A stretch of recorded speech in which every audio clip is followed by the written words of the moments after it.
नमस्कार सबैजनालाई। आजको यो पाँचौं मार्टिन चौतारीको डिजिटल संवादमा चाहिँ सबैजनालाई स्वागत छ। मेरो नाम सोहन प्रसाद शाह हो र म मार्टिन चौतारीमा काम गर्छु।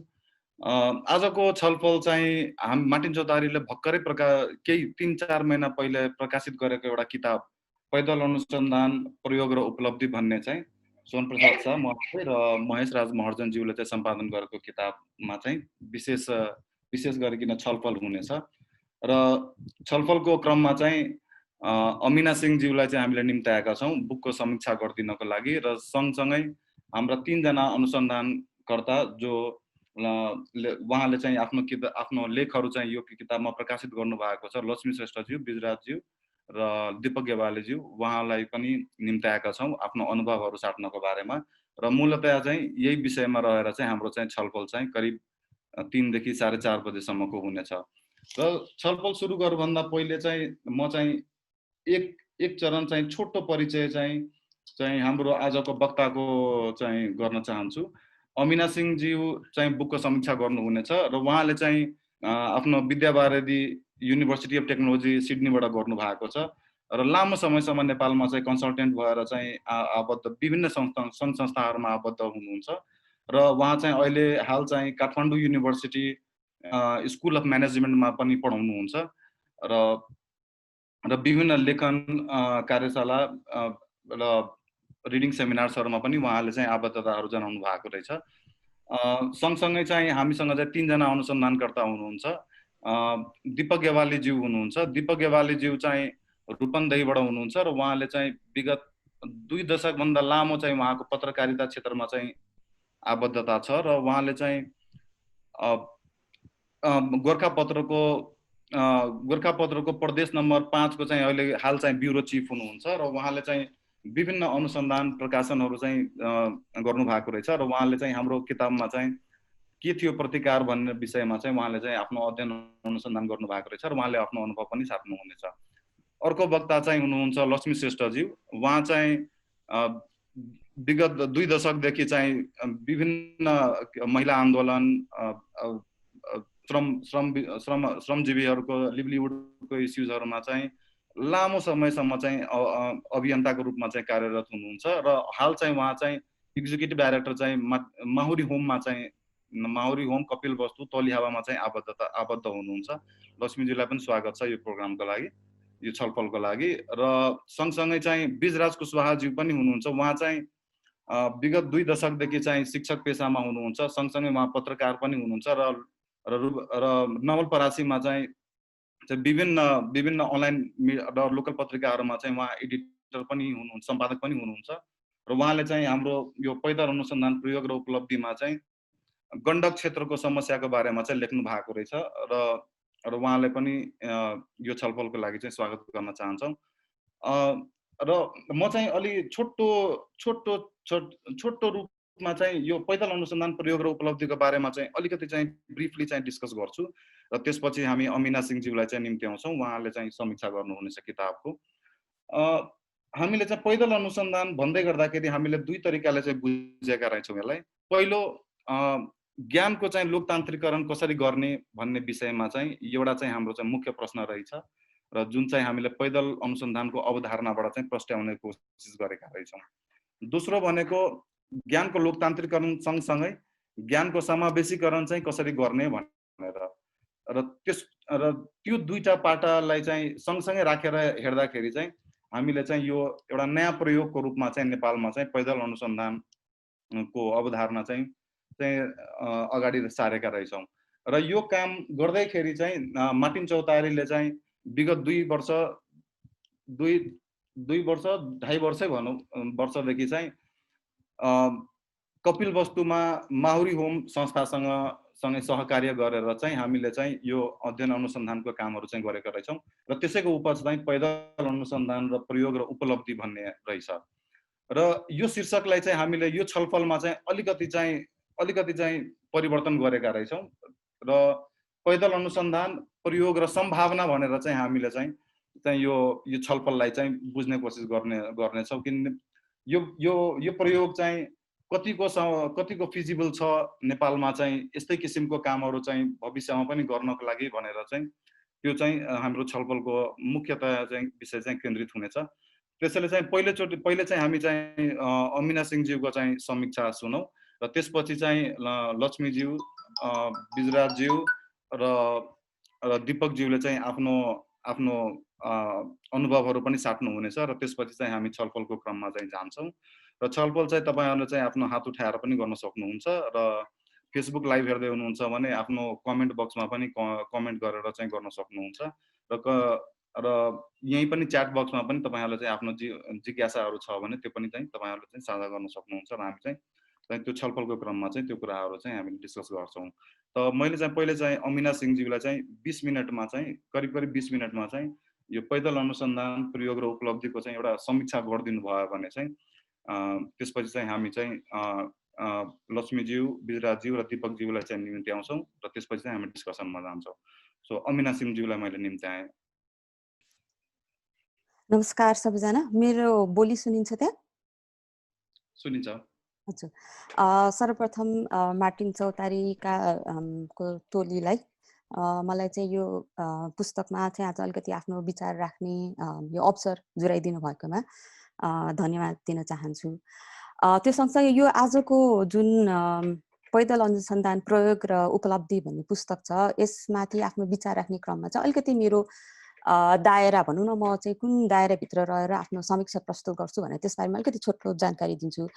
अघि सोनजीले परिचय दिनुभएको जस्तै म चाहिँ काठमाडौँ विश्वविद्यालयमा लगभग 5 वर्षदेखि रिसर्च मेथोडोलोजीकै बारेमा चाहिँ पढाउँदै आइरहेको र यो रिसर्चलाई चाहिँ अझ चाहिँ भनौँ न अलिक प्रभावकारी ढङ्गले चाहिँ अनुसन्धान कसरी गरिनुपर्छ भन्ने विषयमा चाहिँ पढाइ पनि रहेको, आफूले पनि सोची पनि रहेको विषय भएको भएर आजको मेरो समीक्षा चाहिँ खास गरी यसमा प्रस्तुत गरेका जुन 11वटा लेख छ, त्यो लेखको विषयवस्तु र त्यसको लेखनतिर नभइकन मेरो समीक्षा चाहिँ यो पैदल अनुसन्धान भन्ने जुन अवधारणा छ, एउटा रिसर्च मेथोडोलोजीको पर्सपेक्टिभले यो अवधारणामा चाहिँ अलिक बढी केन्द्रित हुन्छ।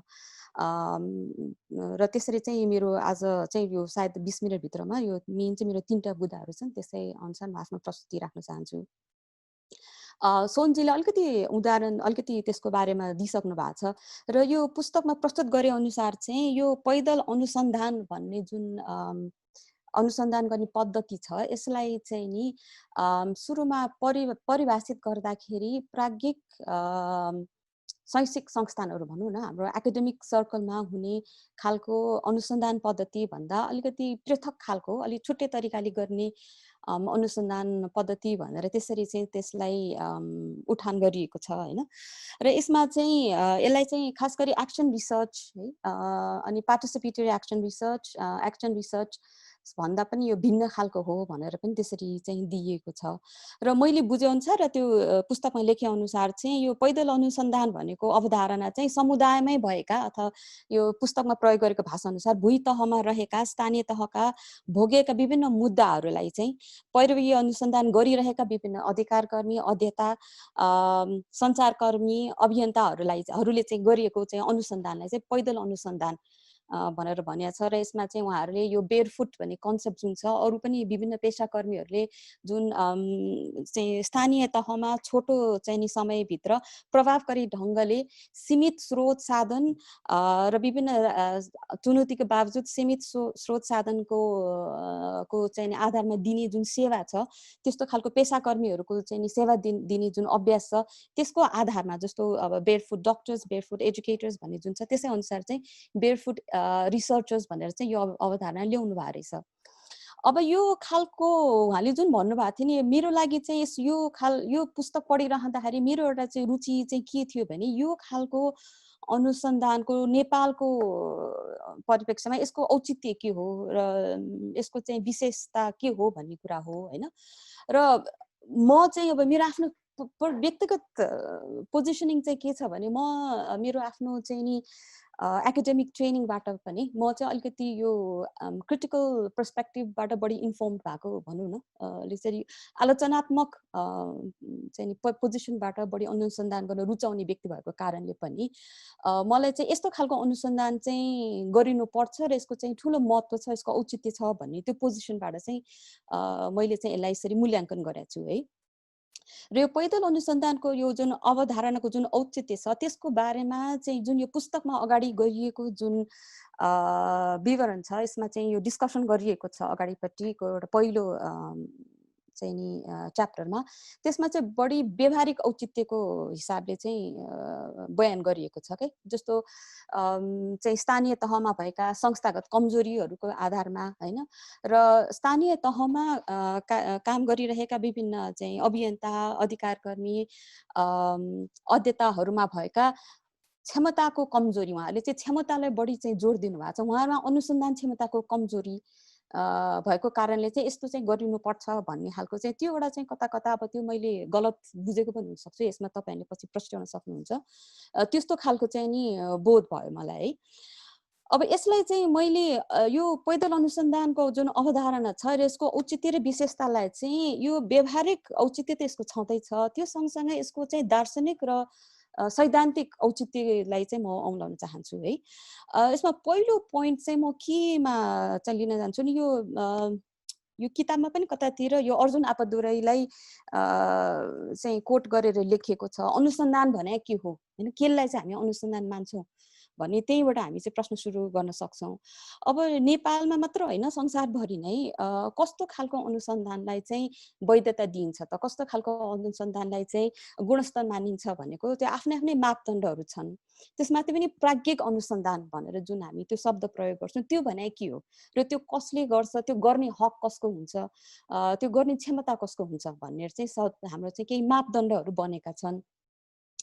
र अब यो एकाडेमिक सेक्टरमै पनि, प्राज्ञिक सेक्टरमै पनि अहिले चाहिँ आएर विगत भनौँ न केही दशकमा चाहिँ यो अनुसन्धानलाई हेर्ने तरिका, बुझ्ने तरिका र यो अनुसन्धानको गुणस्तरलाई मापन गर्ने जुन मापदण्डहरू छ त्यसलाई चाहिँ अलिकति फराकिलो बनाइएको छ, विस्तृत बनाइएको छ। किनभने लामो समयसम्म अनुसन्धान भने चाहिँ र अनुसन्धानमा ज्ञानको अवधारणा, तथ्याङ्कको अवधारणा, तथ्यको अवधारणा, प्रमाणको अवधारणाहरू जति पनि छन् यिनीहरू चाहिँ केही निश्चित दार्शनिक धरातलमा चाहिँ रहेर चाहिँ यो निर्माण गरिएको थियो। अब त्यसलाई चाहिँ अब हामी सैद्धान्तिक भाषामा पोजिटिभिस्टिक वर्ल्ड भ्यू त पोस्ट पोजिटिभिस्टिक वर्ल्ड भ्यू भन्छौँ, जहाँ चाहिँ होइन तथ्य भनेको चाहिँ त्यो चाहिँ नि त्यो जानकार भन्दा चाहिँ पृथक हुन्छ होइन, त्यो चाहिँ जसले हेरे पनि इन्डिपेन्डेन्ट हुनुपर्छ, अब्जेक्टिभ हुनुपर्छ, वस्तुपरक हुनुपर्छ भन्ने खालको त्यो खालको बुझाइ थियो। अब आएर चाहिँ यो ज्ञानको अवधारणामा पनि विभिन्न खालको सोचहरू आइसकेको छ होइन, र अनुभवजन्य ज्ञान पनि चाहिँ एउटा भ्यालिड ग्राउन्ड अफ नलेज हुन सक्छ, भ्यालिड ग्राउन्ड अफ चाहिँ नि नलेज बिल्डिङ हुन सक्छ भन्ने चाहिँ एउटा त्यो आइसकेको छ है। त्यो कारणले यो विभिन्न खालको पर्सपेक्टिभबाट हेर्दाखेरि अहिलेको चाहिँ प्राज्ञिक सर्कलमा पनि ज्ञानको बुझाइ के छ भने यथार्थ हामी केलाई कसरी बुझ्छौँ र ज्ञान भन्ने कुरालाई कसरी बुझ्छौँ भन्ने कुरा यो जहिले पनि सीमित हुन्छ, यो जहिले पनि आंशिक हुन्छ र जहिले पनि अपुरो हुन्छ, र यो चाहिँ तपाईँको आफ्नो जुन पोजिसनबाट तपाईँले ज्ञानलाई लिनुहुन्छ, यथार्थलाई हेर्नुहुन्छ त्यसभित्र चाहिँ सीमित हुन्छ भन्ने कुरा चाहिँ लिन्छ। त्यो कारणले ज्ञान निर्माण भनेको चाहिँ एकहोरो विधिले मात्र होइन, विभिन्न खालको चाहिँ नि दृष्टिकोणबाट, विभिन्न खालका विधिबाट जति विविध तरिकाले ल्याउन सक्यो त्यति चाहिँ हाम्रो यो समाजको बारेमा र हाम्रो चाहिँ यो दैनिक जुन जीवन छ त्यसको बारेमा चाहिँ हाम्रो बुझाइ अझ गहन हुँदै जान्छ भन्ने चाहिँ एउटा अहिलेको भनौँ न अब स्थापित एउटा मान्यता छ। यद्यपि अब यो खालको एउटा चाहिँ नि बुझाइलाई स्वीकार गरिदा पनि अभ्यासको तहमा चाहिँ अझै पनि मलाई आफ्नो मेरो व्यक्तिगत अवधारणा के छ भने हाम्रा विश्वविद्यालय, खास गरी नेपालभित्रका विश्वविद्यालयमा चाहिँ खास गरी एकदम साँघुरो सोचबाट चाहिँ अनुसन्धानलाई लिइन्छ र त्यो साँघुरो सोचभित्र पनि अनुसन्धानको गुणस्तरलाई, अनुसन्धानको वैधतालाई र अनुसन्धान गर्न सकिने क्षमतालाई पनि त्यही साँघुरो घेराभित्र हालेर मूल्याङ्कन गरिन्छ जस्तो लाग्छ। त्यो कारणले पनि यो किताबमा उठाइएको जुन बुँदा छ, जसरी चाहिँ भुइँ तहमा रहेका चाहिँ जो व्यक्ति चाहिँ सबभन्दा बढी जानकार हुन्छन् हैन, उहाँहरूले चाहिँ त्यहाँ रहेका समुदायहरूको विभिन्न मुद्दाहरू, उहाँहरूको चाहिँ दैनिक जीवनमा परेका विभिन्न समस्याहरूलाई जति नजिकबाट हेर्नु भएको हुन्छ, उहाँहरूको ज्ञानले नै वैधता पाइरहेको हुँदैन र त्यो कारणले पनि यस्तो खालको अनुसन्धान गरिनुपर्छ भन्ने जुन उहाँले आर्गुमेन्ट ल्याउनु भएको छ, त्यो कुरो चाहिँ यहाँनिर चाहिँ मिल्न आउँछ। सो यो चाहिँ एउटा भयो। अब त्यो कारणले यो अलिकति पृथक खालको अनुसन्धान विधिबाट पनि यो ज्ञानको पृथक खालको बुझाइबाट पनि यो अनुसन्धानलाई हेर्नुपर्छ भन्ने तर्कबाट पनि यो पैदल अनुसन्धानको चाहिँ विधि चाहिँ यसको औचित्य आउँछ हैन। र दोस्रो बुँदा चाहिँ के छ भने अब ज्ञान निर्माण केका लागि, हामी अनुसन्धानको उद्देश्य के हो, के को लागि हामी अनुसन्धान गर्छौँ भन्ने कुरा भयो। अब यसमा चाहिँ पहिलो प्रश्नबाट यो दोस्रो प्रश्न पनि आउँछ। हामीले ज्ञानलाई जसरी बुझ्छौँ, अनुसन्धानलाई जसरी बुझ्छौँ, त्यही अनुसार अनुसन्धानको उद्देश्य र ज्ञान निर्माणको उद्देश्य पनि त्यही अनुसार चाहिँ हामीले बुझ्दै आइरहेका हुन्छौँ। र धेरै जस्तो भनौँ न, अब अहिलेको प्रचलित जुन इस्टाब्लिस्ड जुन डोमिनेन्ट सोचाइ छ, अब ज्ञान निर्माण किन गरिन्छ भन्दाखेरि चाहिँ सत्यलाई प्रमाणित गर्नको लागि हैन, थ्योरी टेस्टिङ भन्छौँ नि, थ्योरीलाई प्रुभ गर्ने, थ्योरी टेस्टिङ गर्नको लागि हो। तर अघि मैले भने जस्तो अनुसन्धानलाई जति हामीले अलिक विस्तृत तरिकाले र विभिन्न पर्सपेक्टिभ र विभिन्न चाहिँ नि फिलोसफिकल धरातलबाट हेरेर बुझ्दै आइरहेका छौँ, अनुसन्धानको उद्देश्य र ज्ञान निर्माणको उद्देश्य त्यतिमा मात्रै सीमित छैन है। यसमा चाहिँ अब हामीले अलिकति अब यो सैद्धान्तिक हिसाबले भन्दा इन्टरप्रेटिभ र क्रिटिकल भन्छौँ हैन। अब क्रिटिकलकै कुरा गरौँ न, आलोचनात्मक तरिकाले पनि ज्ञान निर्माण गरिनुपर्छ भन्ने चाहिँ सोच आएको छ। यो कुरो चाहिँ कतै कतै यो पुस्तकमा पनि लेखेको छ र यो कुरो चाहिँ खास गरी त्यो लेखहरूमा चाहिँ यो क्लियरली यो कुरो चाहिँ आएको छ। भन्नाले यो क्रिटिकल आलोचनात्मक अनुसन्धान भनेपछि हामी के बुझ्छौँ भने यो आलोचनात्मक अनुसन्धानको एउटा उद्देश्य चाहिँ के हुन्छ भने यसमा चाहिँ कस्ता कस्ता कुराहरूलाई चाहिँ हाम्रो समाजमा, हाम्रो चाहिँ नि पारिवारिक परिस्थितिमा, समाजमा र हाम्रो राज्य व्यवस्थामा कस्ता कस्ता कुराहरू, कस्ता कस्ता अभ्यासहरूलाई चाहिँ सामान्यीकरण गरिएको छ हैन, त्यसलाई चाहिँ यथार्थ यही हो, सत्य यही हो भनेर सामान्यीकरण गरिएको छ। कस्ता अभ्यासहरूले यसलाई निरन्तरता दिइरहेको छ र यसभन्दा पनि महत्त्वपूर्ण उद्देश्य चाहिँ के हुन्छ, यस्तो खालको सामान्यीकरणले कस्तो खालको मार्जिनलाइजेसन हैन, त्यसले चाहिँ कस्तो खालको शक्ति संरचना चाहिँ निर्माण गरिरहेको हुन्छ र त्यसले कसलाई फाइदा भइरहेछ र कसलाई बेफाइदा भइरहेछ भन्ने कुरो चाहिँ त्यो खालको कुराहरू उजागर गर्ने उद्देश्यले जस्तो खालको अनुसन्धान गरिन्छ त्यसलाई चाहिँ आलोचनात्मक अनुसन्धान भनेर हामी मान्छौँ है। र यसभित्रको अर्को एउटा उद्देश्य चाहिँ यो पैदल अनुसन्धानको पुस्तकमा लेखे जस्तै भुइँ तहका समुदायका, स्थानीय समुदायका व्यक्तिहरूको आफ्नो चाहिँ नितान्त आफ्नो निजी जुन अनुभव छ र दैनिक जीवनमा परेका जुन समस्याहरू छन् त्यसबाट चाहिँ यथार्थको त्यो ज्ञान जुन छ, अनुभवजन्य ज्ञान छ, त्यसलाई चाहिँ कसरी चाहिँ हामी यो ज्ञान निर्माणको अभ्यासमा त्यसलाई चाहिँ कसरी केन्द्रीकृत गर्ने हैन, जुन अब चलिआएको जुन चाहिँ एउटा अब्जेक्टिभ ट्रुथ हैन, वस्तुपरक बुझाइ र ज्ञानलाई मात्र अहिले चाहिँ केन्द्रीकरण गरिरहेकोमा चाहिँ त्यसलाई चाहिँ अलिकति पन्छाएर अरू खालको ज्ञानको अवधारणालाई पनि कसरी लिएर आउने भन्ने कुरा चाहिँ सो यो उद्देश्यहरूबाट चाहिँ अनुसन्धानलाई जब हामी फ्रेमिङ गर्छौँ, अनुसन्धानमा जब समस्याको पहिचान गर्छौँ त्यसलाई चाहिँ हामी आलोचनात्मक अनुसन्धान भन्छौँ। र यो खालको अनुसन्धानको पनि चाहिँ नि अब यदि नेपालमा जुन जति पनि हामी समस्याहरूको कुरा गरिरहेछौँ अहिलेको विगतको केही महिनादेखि विभिन्न घटनाहरू जुन छ, यस्ता खालका सामाजिक समस्याहरू जुन छन् यिनीहरूलाई यदि हामीले समाधान गर्ने हो र यो समाधानको लागि नीतिगत तहमा पुर्याउनको लागि जुन आवश्यक ज्ञान निर्माण गर्ने हो भने चाहिँ यो खालको अनुसन्धान विधि चाहिँ एकदमै महत्त्वपूर्ण हुन जान्छ है।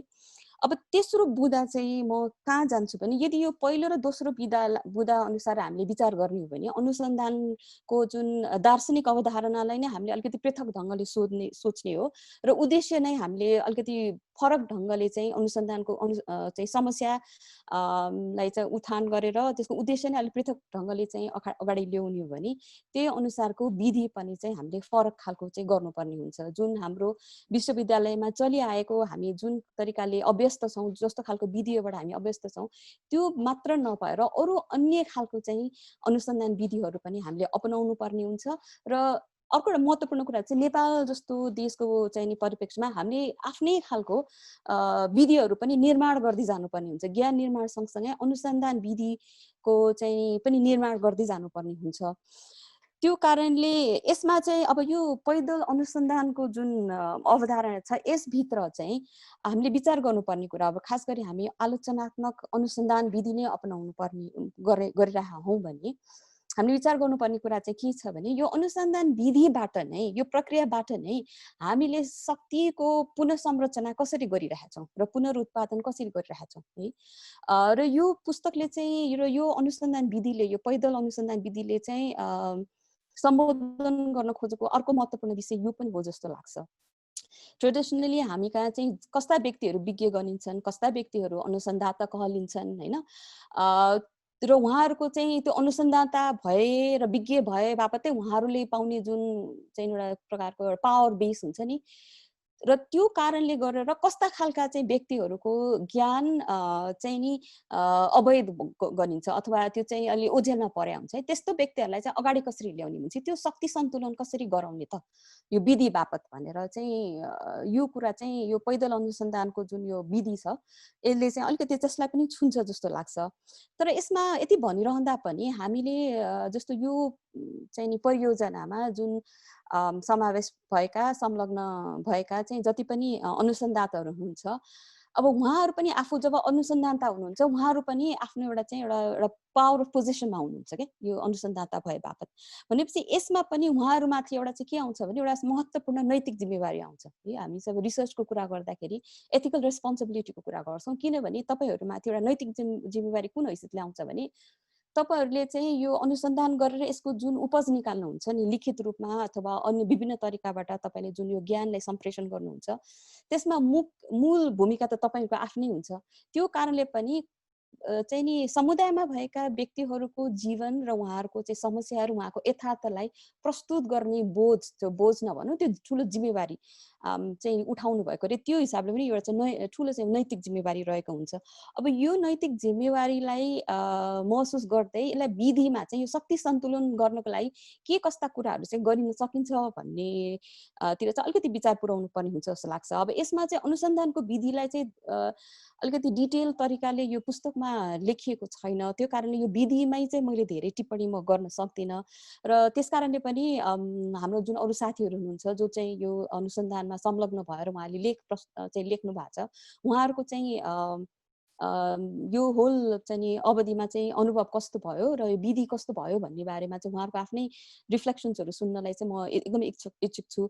र यसमा चाहिँ अब हामीले तथ्याङ्क भन्ने कुरालाई हामीले कसरी लिन्छौँ डेटा भन्ने कुरालाई हैन सत्य भन्ने कुरालाई हामीले कसरी बुझ्छौँ भन्ने कुरा हो र यदि हामीले सत्य जहिले पनि आंशिक हुन्छ त्यो जहिले पनि सापेक्षिक हुन्छ भन्ने कुरा लिने हो भने यसमा चाहिँ सत्यको दाबी गर्ने हो कि क्लेम गर्ने हो र त्यो क्लेमको आधार के हो भन्दा चाहिँ यहाँ चाहिँ विभिन्न मान्छेहरूको वस्तुगत जीवनको चाहिँ अनुभव हैन त्यो कुरालाई चाहिँ हामीले आधार मानिरहेका हुन्छौँ।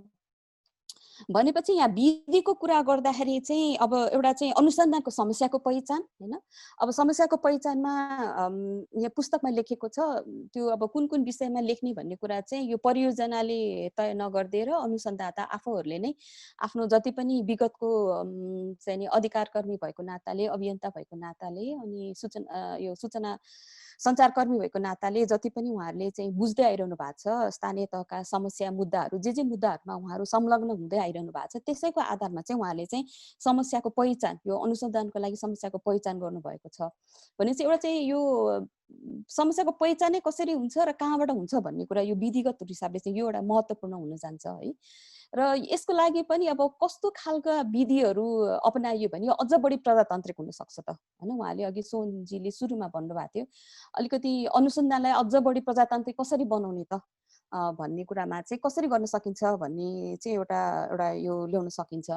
अब यसमा जस्तो अब अन्य ठाउँहरूमा प्रयोग गरिएका विधिहरू मध्ये एउटा उदाहरणको लागि मैले दिन सक्ने मैले आफैले संलग्न भएर सहकार्य गर्दै आइरहेको एउटा संस्था छ मैले यो धेरै ठाउँमा यो संस्थाको बारेमा पनि कुरा गरिसकेका छु सहकर्मी समाज बाँकेको सहकर्मी समाज भन्ने संस्था छ उहाँहरूले चाहिँ यो अब एक प्रकारले उहाँको काम गर्ने प्रक्रियामा पनि यो अनुसन्धानको विधि छ भन्छु म चाहिँ हैन उहाँले यो लिसनिङ सर्वे भन्ने गर्नुहुन्छ क्या जहाँ चाहिँ जुन स्थानीय जुन समुदायको चाहिँ नि प्रशिक्षक हुनुहुन्छ अथवा उहाँ त्यहाँ चाहिँ नि सहजकर्ता हुनुहुन्छ, समुदायको सहजकर्ता।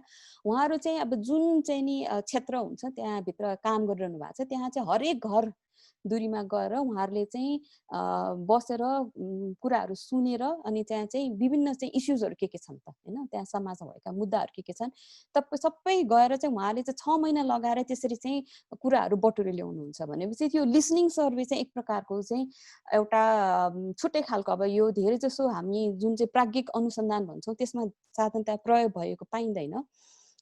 तर यो चाहिँ क्रिटिकल पेडागोजीमा चाहिँ र यो एडल्ट एजुकेसनको फिल्डमा चाहिँ प्रयोग भइरहेको विधि हो। सो त्यो एउटा चाहिँ समस्याको पहिचान गर्नलाई चाहिँ अपनाउन सक्ने एउटा अनुसन्धान विधि चाहिँ त्यो एउटा पनि हुनसक्छ। र यो चाहिँ सङ्कलन तथ्याङ्क सङ्कलनको एउटा विधि पनि हुनसक्छ होइन। र यो विधिको कुरा गर्दाखेरि अर्को एउटा महत्त्वपूर्ण पाटो भनेको चाहिँ हामीले अब दुईवटा त ल्यायौँ, तथ्यहरू त सङ्कलन गरेर ल्यायौँ।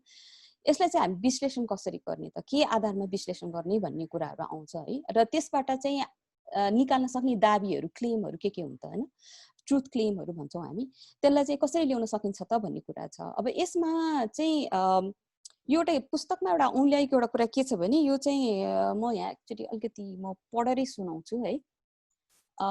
यहाँ चाहिँ के भनिएको छ भने या लेखिएका लेखनहरूमा चाहिँ कुनै ठोस समाज विज्ञानका सिद्धान्त र अवधारणाको न त कुनै लेपन छ, न कुनै संसारका अरू ठाउँमा हुन सक्ने वा भएका घटना र मुद्दाहरूलाई सन्दर्भ स्रोतका रूपमा उल्लेख गरिएको छ।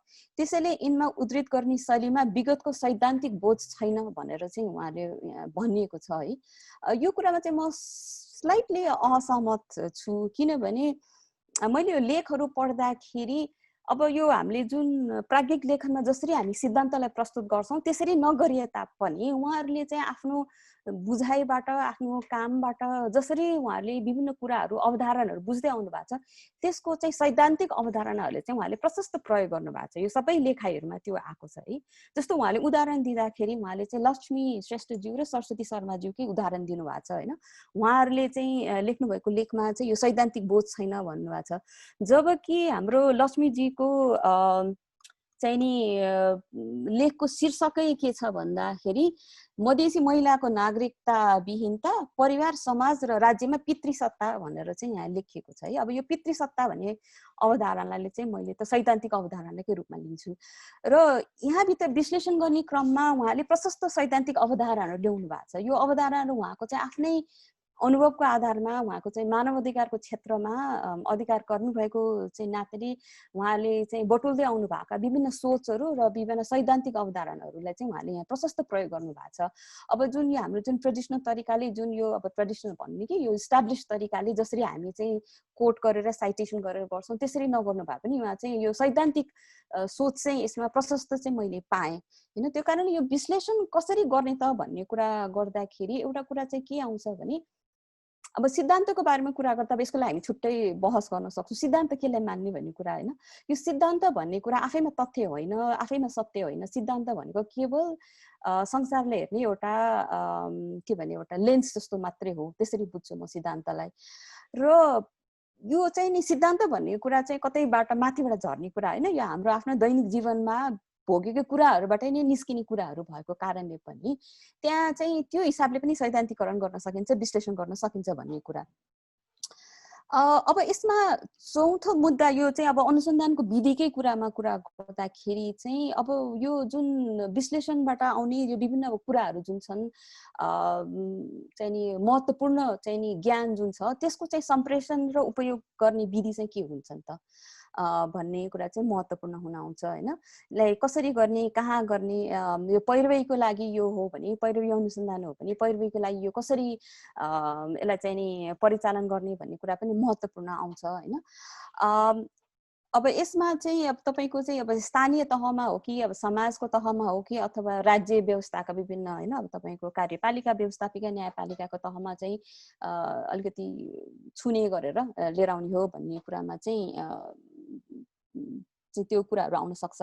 अब यसमा चाहिँ यो अघि मैले भने जस्तो पुस्तकमा चाहिँ डिटेलमा विधिगतको कुराहरू चाहिँ नभएको कारणले यसमा चाहिँ एउटा चाहिँ यो सम्प्रेषणको विधि एउटा त लेखन नै हो हैन। यहाँ चाहिँ पुस्तकमा 11वटा लेखहरू प्रस्तुत गरिएको छ र यो पुस्तकको रूपमा चाहिँ अब वितरित छ। अब यसमा चाहिँ चासो हुनेहरूले यो पुस्तकबाट चाहिँ यसको चाहिँ ज्ञान प्राप्त गर्न सक्नुहुन्छ। तर यदि हामीले साँच्चीकै जुन आलोचनात्मक अनुसन्धानको अवधारणा अनुसार अझ यसलाई चाहिँ विस्तार गर्दै लाने हो भने यसरी यसलाई चाहिँ यो खालको ज्ञानलाई अझ अरू तरिकाले कसरी सम्प्रेषण गर्न सकिन्छ जसले साँच्चीकै हामीले खोजेको जस्तो रूपान्तरण चाहिँ ल्याउन सकिन्छ। अब यसमा चाहिँ अनुसन्धानको उद्देश्य के हो भन्दाखेरि शक्ति संरचनामा चाहिँ सन्तुलन कसरी ल्याउने, यो रूपान्तरण कसरी ल्याउने भन्ने कुरा हो र त्यसको लागि चाहिँ चाहिने खालको आर्थिक, सामाजिक, नीतिगत तहमा र चाहिँ संस्थागत रूपान्तरण कसरी गर्ने भन्ने कुरा हो। यसको लागि चाहिँ तपाईको यो व्यक्तिले मात्र गर्ने कुरा होइन, यसको लागि चाहिँ अलिकति संस्थागत संरचना नै आवश्यकता हुन्छ भन्ने चाहिँ मलाई लाग्छ। र यो कारणले पनि मलाई चाहिँ कस्तो लाग्छ भने यसमा जसरी अब यो पैदल अनुसन्धानलाई उठाइएको छ यसलाई चाहिँ नि यो विश्वविद्यालयभित्र गरिने प्राज्ञिक अनुसन्धान विधिको चाहिँ एउटा विकल्पको चाहिँ रूपमा एउटा चाहिँ अलिकति भनौँ न एउटा डाइकोटोमीको रूपमा चाहिँ प्रस्तुत गरिएको छ। मलाई चाहिँ अब यो चाहिँ मेरो आफ्नै एउटा बायस पनि हुनसक्छ विश्वविद्यालयभित्र भएको नाताले मलाई चाहिँ कस्तो लाग्छ भने अब यो चाहिँ यस्तो खालको अनुसन्धान भनेको समुदायमा र यो गैर संस्थाले मात्र होइन विश्वविद्यालयले पनि गर्नुपर्ने हो जस्तो लाग्छ मलाई। यदि हामीले खास गरी विश्वविद्यालयले चाहिँ यो चाहिँ यस्तो खालका मुद्दाहरूमा साँच्चीकै चाहिँ प्रभाव पार्ने ढङ्गले जुन हामी चाहिँ यो कम्युनिटीसँग इङ्गेज हुने तरिकाले अनुसन्धान गर्नुपर्छ भन्ने जुन मैले सुनिरहन्छु विभिन्न सर्कलहरूमा, यो कुरामा साँच्चीकै उहाँहरू चाहिँ इमान्दारितापूर्वक चाहिँ लाग्नु हुने हो भने चाहिँ यस्तो खालको अनुसन्धानलाई चाहिँ यसलाई अझ बढी संस्थागत कसरी गर्न सकिन्छ जसले गर्दा चाहिँ यसको प्रभावकारिता बढ्छ, खास गरी पर्यवेक्षण गर्ने कुरामा र नीतिगत तहमा यसलाई पुर्याउनको लागि। यो कुरा चाहिँ अब त्यही संस्थागतको कुरा भयो। यति भनेर मेरो 3टा बुदालाई चाहिँ यो अनुसन्धानको अवधारणा, उद्देश्य र विधि यो 3टा कुरामा चाहिँ केन्द्रित रहेर मैले चाहिँ यो जुन पैदल अनुसन्धानको अवधारणा छ यसको औचित्यको बारेमा र यसको चाहिँ विशेषताको बारेमा कुरा गरेँ। अब चाहिँ अरू हाम्रो चाहिँ यसमा लेख्नुहुने साथीहरू उहाँहरूबाट उहाँको अनुभव के भयो र खास गरी विधिमा चाहिँ उहाँहरूको अनुभव के भयो भनेर चाहिँ म सुन्न इच्छुक छु। फेरि पनि यो अवसरको लागि धन्यवाद। यति नै हो मेरो चाहिँ।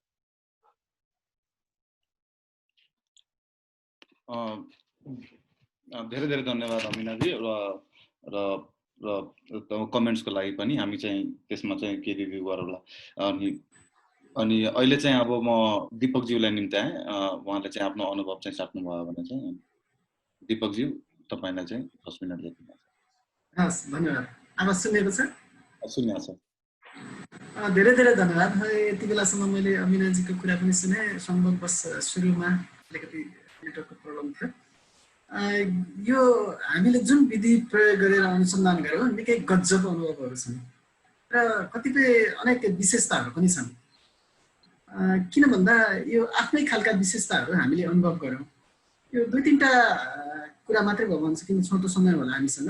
2-3टा कुरा किनभने यो विधि किन उपयुक्त रहेछ भन्ने पहिलो उदाहरण, हामीले अनुसन्धान गर्दाखेरि पहिलो धेरै जसो हामी पुस्तकालयहरूबाट गर्छौँ, सन्दर्भ सामग्रीहरूबाट गर्छौँ, किताबहरू हेर्छौँ, विश्वविद्यालयका पुस्तकालयहरूमा जान्छौँ अथवा कसैको रिसर्च सामग्रीहरू लिन्छौँ। ती भनेका किन अपुरा हुँदा रहेछन् भन्ने कुरा यो अनुसन्धानबाट देखियो। र मैले गरेको अनुसन्धानकै रिपोर्टबाट हेर्ने हो भने निकै धेरै उतार चढावका घटनाहरू हुन त यो मैले रोजेको विषय चाहिँ हतियारसँग सम्बन्धित थियो। तत्कालीन माओवादी र प्रतिकारकारीहरूको हतियारको बारेमा थियो। ती हतियारहरूको बारेमा त्यति धेरै चर्चा गरिएका सन्दर्भ सामग्रीहरू भेटिएका थिएनन्। जति अत्यधिक मैले लेखेका मात्रै भेटाएँ र आफैले अनुसन्धान गरेको र आफैका आफ्नै सन्दर्भ सामग्री गर्दाखेरि अलिकति अपुरो अलि नमिल्दो जस्तो देखियो। तर यो पैदल अनुसन्धानको विधि छ जुन विधिले चाहिँ सत्यमा पुग्नका लागि अनि त्यसपछि तथ्यमा पुग्नका लागि निकै सहयोग पुर्यायो। उदाहरणका लागि भन्ने भने त्यति बेला प्रतिकारको ठुलो सबैभन्दा ठुलो जोखिमको घटना भएको झन्डै 20 जना भन्दा बढी र अर्बौंको धन सम्पत्तिको क्षति भएको कृष्णनगर घटना, जहाँ मोहित खाँको हत्या भएपछिको नरसंहार थियो। त्यो घटनालाई मैले पैदल अनुसन्धान नगरेको भए, त्यहाँ पटक पटक स्थलगत भ्रमण नगरेको भए त्यो मैले त्यो तथ्याङ्क अपुरो हुन्थ्यो किनभने अत्यन्त सामग्रीहरूमा कतै लेखिएका सामग्रीहरूमा त्यहाँको मान्छेको मृत्यु भएको सङ्ख्या नै फरक थियो। त्यस अर्थमा यो सामान्य उदाहरण व्यावहारिक उदाहरण मात्रै मैले भनेको किनभने पैदल अनुसन्धान भनेको यति प्रभावकारी रहेछ भन्ने कुराको यो जोरदार प्रमाण हो। अर्को मेरो अनुभव यहाँहरूलाई सेयर गर्ने हो भने यो पैदल अनुसन्धानका निकै धेरै लाभदायक कुराहरू छन्। अब हामीले पहिलोपटक त पहिलो रमाइलो अनुभव त के हो भने जसले अनुसन्धान गर्ने हो कसले अनुसन्धान गर्ने त्यसको छनौट पनि पैदलबाटै भएको थियो। जस्तो कि सोहनजी मलाई खोज्नका लागि घरै आउनु भएको थियो। त्यो भनेको अनुसन्धानकर्ताहरूको छनौट पनि पैदल अनुसन्धानबाटै भएको थियो। त्यस पछाडि हामी धेरै उहाँले त्यसरी पैदल अनुसन्धानबाट झन्डै 13 जनालाई छनौट गर्नुभयो। त्यसपछि हामी विभिन्न चरणमा चाहिँ अन्तर्क्रिया गऱ्यौँ, बस्यौँ होइन। हामी तराईको 3 जिल्लामा विशेष केन्द्रित थियौँ होइन। अनि कपिलवस्तुको माहुरी होममा हामी धेरै चरणमा बस्यौँ। अनि मार्टिन चौतारीको निकै ठुलो विशेषता छ, योगदान छ। तर अरूभन्दा पनि मलाई लागेको कुरा के हो भने पैदल अनुसन्धान अबको विकल्प रहेछ। खास तथ्य पत्ता लगाउनका लागि, सत्य पत्ता लगाउनका लागि अघि अमिनाजीले भने जस्तै कसले अनुसन्धान गर्यो त्यसको पनि विश्वास प्राप्त गर्नका लागि, किनभने हामीले दिने त तथ्य हो, प्रमाण हो, सत्य हो। त्यसका लागि पनि पैदल अनुसन्धान चाहिँ प्रभावकारी रहेछ भन्ने कुरा मलाई लाग्दछ यो पछिल्लो पटकबाट। अर्को कुरा भनेको हामी बढी अनुसन्धान काठमाडौँ केन्द्रित पुस्तकालय अनि विश्वविद्यालय अथवा कसैले लेखेका कसैले राखेका अभिलेखहरूबाट बढी अनुसन्धानहरूको सन्दर्भ सामग्री प्रयोग भएको देख्दछौँ। त्यो पनि अपुरो रहेछ अथवा यो पनि अर्को यो पैदल अनुसन्धान विधि अनि त्योभन्दा पनि वैज्ञानिक रहेछ भन्ने कुरा हामीले नै पुष्टि गर्यौँ। किनभने हामीले झन्डै 13 जना मध्ये 11 जना साथीहरूका सामग्रीहरू प्रकाशन योग्य भयो भनेर यो पुस्तकै अग्रभागमा अगाडिको पानातिर देखिएको छ। र त्यसले चाहिँ के देखाउँछ भन्दाखेरि हामीले पैदल अनुसन्धान गर्दाखेरि तथ्य प्रमाण सत्यहरूलाई बढी पुष्टि गर्न सकिँदो रहेछ भन्ने लाग्छ। अर्को अनुभव भनेको हामीले तराईका 3 जिल्लालाई विशेष केन्द्रित गरेका थियौँ। त्यहाँ यति धेरै विषयहरू छन्, लुकेका विषयहरू छन्, बहुत दर्दनाक विभेदका कुराहरू छन्, अनि के अरे आवाज गुमेका विषयहरू छन्। यदि हामीले स्थलगत अथवा पैदल अनुसन्धान नगरेको भए त्यो मुखरित हुने थिएनन्, यसरी आउने थिएनन्। किन भन्दा म एक हिसाबले म मिडिया फिल्डको मान्छे हो, पत्रकारिता क्षेत्रको मान्छे हो। पत्रकारिता क्षेत्रमा पनि एउटा सिद्धान्त अथवा मान्यता के हुन्छ भने जो फिल्डमा गयो सत्य कुरा आउन सक्दछ। त्यस कारणले अनुसन्धानमा पनि सत्य कुरा चाहिँ पैदलबाट अथवा चाहिँ स्थलगतबाट धेरै आउँछ भन्ने कुरा हामीले अनुभव गरेको विषय हो। त्यसै गरेर भुइँ सतहका मान्छेहरूको आवाज मलाई अनुभव छ, म मिडियाको मान्छे भएर अनुभव छ कि भुइँ सतहका मान्छेहरूको आवाज भुइँ सतहमै नगइकन आउँदैन। मानिलियो म बुटोलमा छु भने बुटोलमा तिनाउमा आएको बाढीले नजिकका वरपरका मान्छेहरूलाई कति क्षति पुर्यायो, त्यहाँको दर्दनाक चित्र के थियो, उनीहरूको अवस्था के थियो, उनी कति आवाजविहीन थिए भन्ने कुरा म त्यहाँ नगइकन चित्रण गर्न सक्दिनँ। मैले त्यहाँ गएर फोटो नखिचिकन चित्रण गर्न सक्दिनँ, लेख्न सक्दिनँ। जसरी हामीले अरूले लेखेका कुराहरू पुस्तकालयहरूबाट सन्दर्भ सामग्री प्रयोग गरेर मात्रै हुन सक्दो रहेनछ भन्ने कुरा पनि हामीले अनुभव गरेका छौँ। तर यसका बावजुद पनि हामीले ती सबै सन्दर्भ सामग्रीका लागि पुस्तकालय नधाएको पनि होइन, हामीले त्यहाँ अभिलेखहरू के अरे अध्ययन गर्न नगएको पनि होइन। तर ती परिपूरकका लागि चाहिँ सबै कुरा परिपूरकका लागि अनुसन्धानको एकदमै यथार्थ धरातलमा पुगेर परिपूरक अनुसन्धानका लागि चाहिँ स्थलगत हुनुपर्दो रहेछ भन्ने मलाई लाग्दछ। खास गरेर मैले अनुसन्धान गरेको विषय धेरै नेपाली मिडियामा चर्चा नभएको, कतिपयका अवस्थामा चर्चा भए पनि अरू विषय जस्तो ठुलो चर्चा भएको दस्तावेजीकरण नभएको विषय थियो। नेपालको तत्कालीन माओवादी विद्रोह या आन्दोलनको बेलामा माओवादीलाई दबाउनका लागि राज्य पक्षबाट पनि हतियार प्रदान गरेका थिए र माओवादीले त्यति बेला बलशालीहरूलाई आफूलाई दबाउनेहरूका विरुद्ध पनि माओवादी उनीहरूलाई प्रयोग गरेका थिए। आखिरमा यी 3 जिल्ला सहित कतिपय अवस्थामा दैलेखमा पनि यो घटना थियो। दैलेखको घटना प्रतिकारको घटना चाहिँ यतापट्टिको तराईको जिल्लाको प्रकृतिसँग मिल्दैन किनभने त्यहाँ त हिंसात्मक थिएन। यतातिर हिंसात्मक घटनाबाट झन् 150 भन्दा बढी जना मान्छेको ज्यान गएको थियो। तर हामीले त्यो तथ्याङ्क कुनै सन्दर्भ सामग्री पुस्तकालयमा खोज्यो भने 150 भनेर हामीले पत्ता लगाउन सक्दैनथ्यौँ। यदि हामी स्थलगत नगएको भए र घटनास्थलमा नगएको भए र योभन्दा अगाडि हामीले हाम्रो सूचनामा नराखेको भए त्यति पत्ता लाग्दैन थियो। र सामान्यतया नेपालमा प्रतिकारको यो यति ठुलो घटना, यति ठुलो क्षति, त्यति धेरै जनाको मान्छेको ज्यान गएको, त्यहाँ प्रतिकारकारीको पनि ठुलो क्षति भएको थियो, त्योभन्दा बढी माओवादीको पनि क्षति भएको थियो, त्योभन्दा पनि बढी सर्वसाधारणको क्षति भएको थियो। यति ठुलो घटना नेपाली राजनैतिक इतिहासमा ठुलो मुद्दा कतै बनेन। र त्यहाँ रहेका त्यति धेरै हतियार अहिलेसम्म पनि गायब छन्। ती हतियार हामीले यो पैदल अनुसन्धानको पुस्तकमा हामीले धेरै कुरा लेख्न सकेका छौँ, धेरै कुरा तथ्याङ्कहरू पनि छन्, सत्यहरू पनि छन्। तर सरकारी स्तरमा कुनै अनुसन्धानको प्रक्रियामा कुनै ठुला रिसर्च अथवा चाहिँ मिडिया हाउसहरूको अभिलेखमा ती कुराहरू हामीले भेटाउन सकेनौँ। हामीले सन्दर्भ सामग्री मात्रै राखेको भए त्यति धेरै तथ्याङ्कहरू हामीले प्राप्त गर्न सक्दैनौँ। मलाई के लाग्छ भने हामीले पैदल अनुसन्धानबाट यो विधि प्रयोग गरेर निकै धेरै ठुलो सफलता कसरी हासिल गर्दछौँ भने त्यति धेरै ठुलो हतियारको परिणाम अहिले पनि हिंसा भइरहेको छ हैन। हिंसाको दुष्चक्र भनेको लुकाएका हतियारहरू, हामीले नखोजेका हतियारहरू, राज्यले नखोजेका हतियारहरू, अथवा माओवादी विद्रोह, त्यति बेलाको माओवादी विद्रोह र सरकार बिचमा हतियार सम्झौता, हतियारको खोजबिन भयो हैन, हतियार बुझाइएको घटना छ, तथ्याङ्क राखेको अवस्था छ। तर त्यति धेरै अहिलेसम्म पत्ता नलागेका हतियारहरू, अहिलेसम्म नबुझाइएका त्यत्र हतियारहरूले अबको परिणाम के दिन्छन् भन्ने कुरा निकै संवेदनशील कुरा हो। र यो पैदल अनुसन्धान बिना सम्भव थिएन भन्ने मलाई लाग्दछ। अघि अमिनाजीले पनि भन्नुभयो अनि सोहनजीले पनि भन्नुभयो। सोहनजीले त पटक पटक यो विषयमा हामीसँग अन्तर्क्रिया हुँदाखेरि, भेटघाट हुँदाखेरि भनिरहेका थियौँ। संयोगवश यो यति राम्रो पुस्तक छ, यति राम्रो अनुसन्धानमूलक पुस्तक छ र एउटा यसको ठुलो विशेषता भनेको यो कसैले विषयमा हस्तक्षेप गरेको पुस्तक चाहिँ होइन। जस्तै कि कसले के विषयमा लेख्ने भन्ने कुरा लेख्ने मान्छेकै छनौटको आधारमा छनौट भएको। अब मैले हतियारको विषयमा लेखेँ भनेर तपाईँले फरक विषय लेख्नुहोस् भनेर कसैले मलाई दबाब दिनुभएको होइन।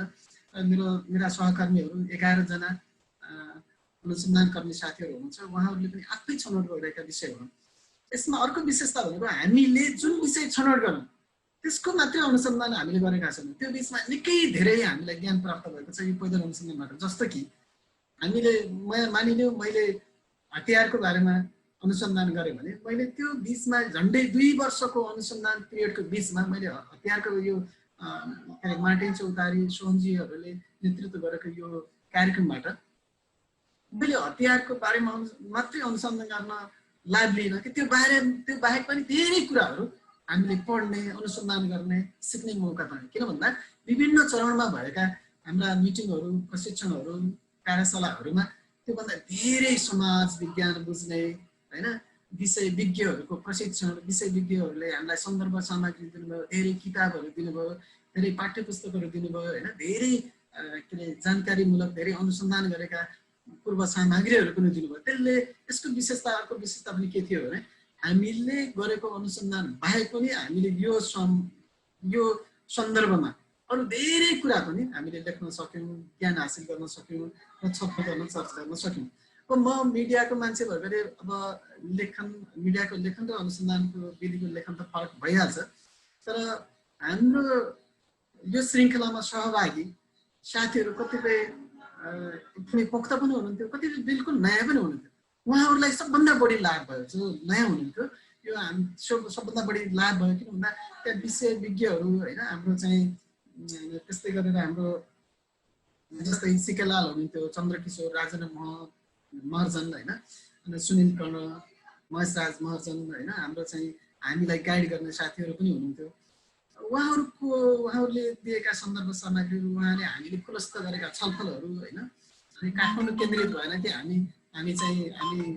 जिल्ला केन्द्रित, स्तरगत केन्द्रित भयौँ। त्यसले गर्दाखेरि उहाँहरूले दिएका सन्दर्भ सामग्रीहरू, उहाँहरूले दिएका छलफल, उहाँहरू बिचमा भएका अन्तर्क्रियाहरूले निकै ठुलो लाभदायक भयो भन्ने मलाई लाग्दछ। र अन्तिममा किनभने म पछाडि पनि धेरै साथीहरू हुन्छ, हामीले यस विषयमा निकै छलफल गरौँला, यो विषय आज हामीले जुन विषयमा छलफल गरिरहेका छौँ यसको सान्दर्भिकता पैदल अनुसन्धान विधिको सान्दर्भिकता उच्च रहेछ र यसको निकै राम्रो सम्भावना छ भन्ने कुरा यो हामीले गरेको अनुसन्धान श्रृङ्खलाबाट पुष्टि भएको छ। म सबैलाई हामीले विभिन्न चरणमा औपचारिक अनौपचारिक रूपमा विभिन्न चरणमा छलफल गरौँ होला, तर मेरो अनुभवमा यो निकै लाभदायक रह्यो। यसका निम्ति मार्टिन चौतारी यो परियोजना सञ्चालन गर्ने नेतृत्वकर्ताहरू खास गरेर हामीलाई निकै स्नेहतापूर्वक त्यहाँ छलफलमा स्थान दिने, भूगोल दिने, भवन दिने, स्थल दिने होइन, अनि कपिल वस्तुको माहुरी होम लगायत सम्पूर्ण हाम्रा टिमका सहकर्मी साथीहरू, अनुसन्धान कर्मचारी साथीहरू, स्रोत व्यक्तिहरू सबैलाई धन्यवाद दिन्छु। धन्यवाद। बिजराजी, अब तपाईँ 7 देखि 10 मिनटमा आफ्नो अनुभव चाहिँ साझा गर्नु न, अनि त्यसपछि हामी फेरि लक्ष्मीजीलाई निम्ति आउँछौँ। हजुर, सबैलाई नमस्कार। सुरुवातमा म अलि चाहिँ ढिलो जोइन हुन पाएको छु, यहाँ नेटको प्रब्लम भइरहेछ, बिचबिचमा नेट चाहिँ जाने गरिरहेछ। निश्चित पनि हामी मार्टिन चौतारी र माहुरी होम सँग आबद्ध भएर यस अनुसन्धानको कडीमा जब हामी जोडिन आयौँ, यसमा सोमजीको विशेष प्रयासले हामी यस अनुसन्धानको सम्पर्कको कडीमा जोडिन आयौँ र हामी विभिन्न छनौट भएका 13 जना यस अनुसन्धानको क्रममा आफैले चुज गरेका विषयहरूमा चाहिँ हामी अनुसन्धानको कदमलाई अगाडि बढाइरहँदा मार्टिन चौतारीले विभिन्न एक्सपर्टहरूलाई राखेर कार्यशालाहरू गरेर अनुसन्धानको क्रमलाई कसरी अगाडि बढाउने भनेर विधिमा एउटा खास विधिलाई अंगीकार गरेर अगाडि बढ्ने जुन एउटा जमर्को भयो, त्यसमा हामी सबैले खास गरी 3 जिल्ला नवलपरासी, रूपन्देही, कपिलवस्तु का अनुसन्धाताहरू जो विभिन्न क्षेत्रका एक्सपर्टिजहरू हुनुहुन्थ्यो, कोही मिडियाबाट र कोही आफ्नै क्षेत्रमा लागेर अभियान कर्मीको रूपमा रहनु भएको छ, उहाँहरूले चाहिँ यसरी अनुसन्धानलाई अगाडि बढाइरहँदा म चाहिँ नवलपरासीको प्रतापपुर गाउँपालिकाको स्थायी बासिन्दा हो र म मिडिया कर्मीका साथसाथै एउटा अभियान कर्मीको रूपमा अगाडि बढ्दैछौँ, सङ्घर्ष गर्दैछौँ र समाजका सेवामा लागिरहेका छौँ। र खास गरी यो पानी अधिकारको विषयलाई लिएर मैले चाहिँ गण्डक क्षेत्रको अनुसन्धान गर्न मैले खोजेँ र यो विषय साझा गरिए पश्चात चाहिँ विभिन्न क्षेत्रबाट हाम्रा साथीहरूबाट पनि यो अनुसन्धान चाहिँ गरिनुपर्छ र यसमा नेपालको धेरै भूभाग चाहिँ प्रभावित छ र यो अनुसन्धानले एउटा चाहिँ क्लियर फेस ल्याउनेछ भन्ने चाहिँ हौसला पनि मैले पाएँ।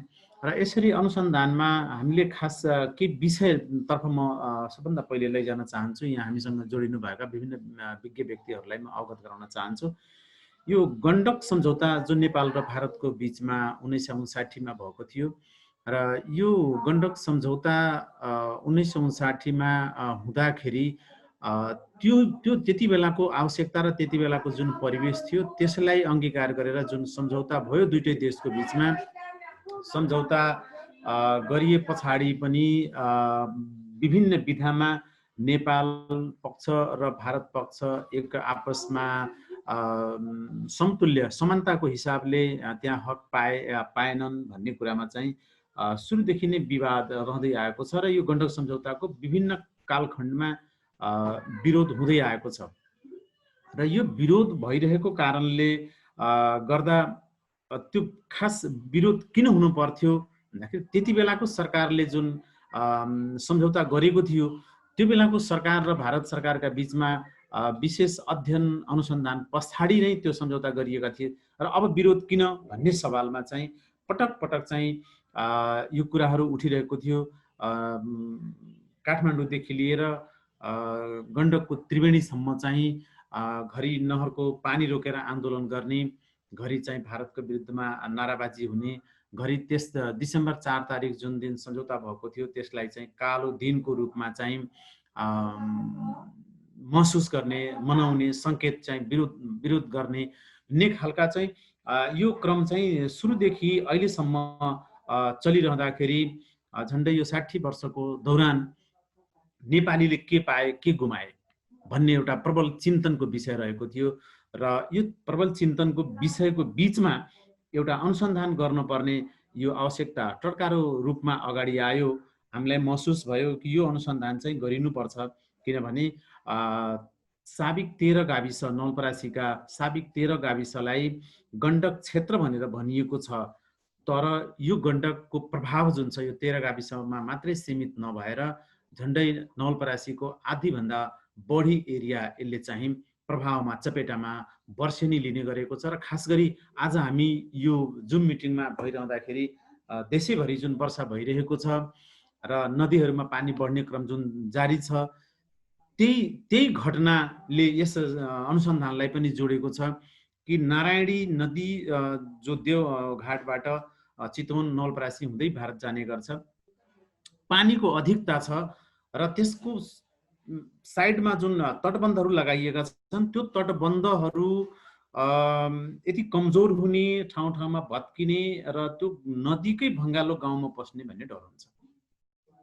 जनताका कति आफ्नै निजी लाल पूर्जाका जग्गा कति बगे, कति बगाए, कति बगर भयो, कति नदीमा विलिन भयो, त्यसको खासै लेखाजोखा चाहिँ नेपाल सरकारसँग पनि छैन, भारत सरकारले पनि कुनै वास्ता गरेको छैन। यो परिस्थितिको बीचमा आउने यो वर्षेनी बाढीको कारणले गर्दा डुबान हुने, कटान हुने, दलदलीकरण हुने र वर्षेनी नदीले केही व्यक्तिहरूको ज्यान समेत लिने गरेको छ। वृद्ध बच्चाहरूलाई पानी जलजमाको कारणले गर्दा विभिन्न स्तरमा रोग अनि अन्य समस्याहरू पैदा गर्ने गरेको छ।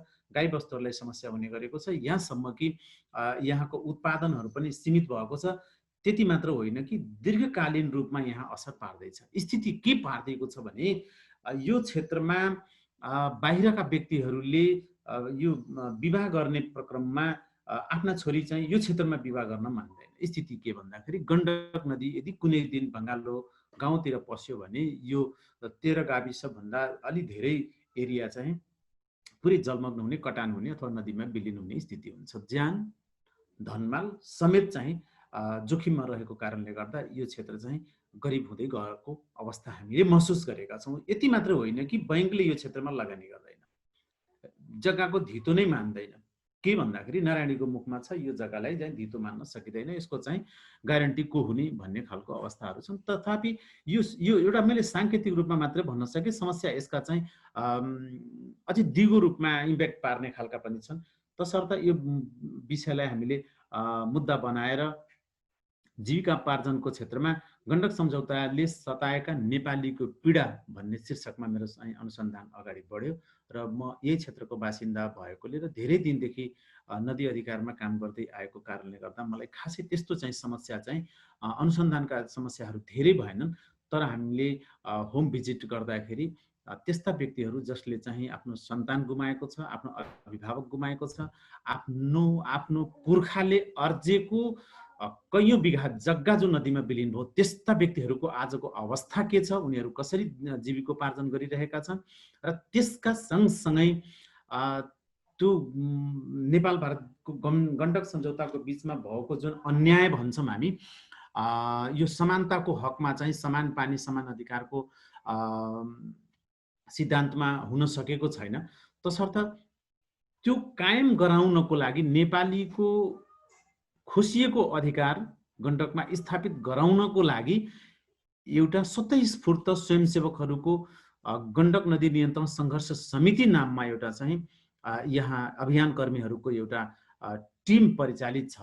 मतलब स्वतःस्फूर्त रूपमा उहाँहरू लागिरहनु भएको छ कि गण्डकवासीको समस्या कसरी समाधान गराउने। उहाँहरूसँग पनि पटक पटक मिटिङ गरेर व्यक्तिगत अथवा सामूहिक रूपमा पनि बसेर हामीले छलफल गरेर तपाईँहरू के कसरी यसको चाहिँ निकास खोजिरहनु भएको छ, के कसरी चाहिँ सम्भावनाहरू छ, अब के कसरी रूपमा अगाडि बढ्नुहुन्छ भन्ने कुरालाई लिएर हामी अनुसन्धान गर्दै जाँदा उहाँहरूले प्रबल रूपमा उठाएको एउटा मुद्दा म यहाँनिर राख्न चाहन्छु। के भन्नुभएको छ भने नेपालको अपार जल सम्पदालाई प्रयोग गरेर भारतले आफ्नो क्षेत्रमा मनज्ञ उत्पादन गर्दैछ अथवा कृषिलाई एकदम चाहिँ उत्पादनमुखी बनाइसकेको अवस्था छ।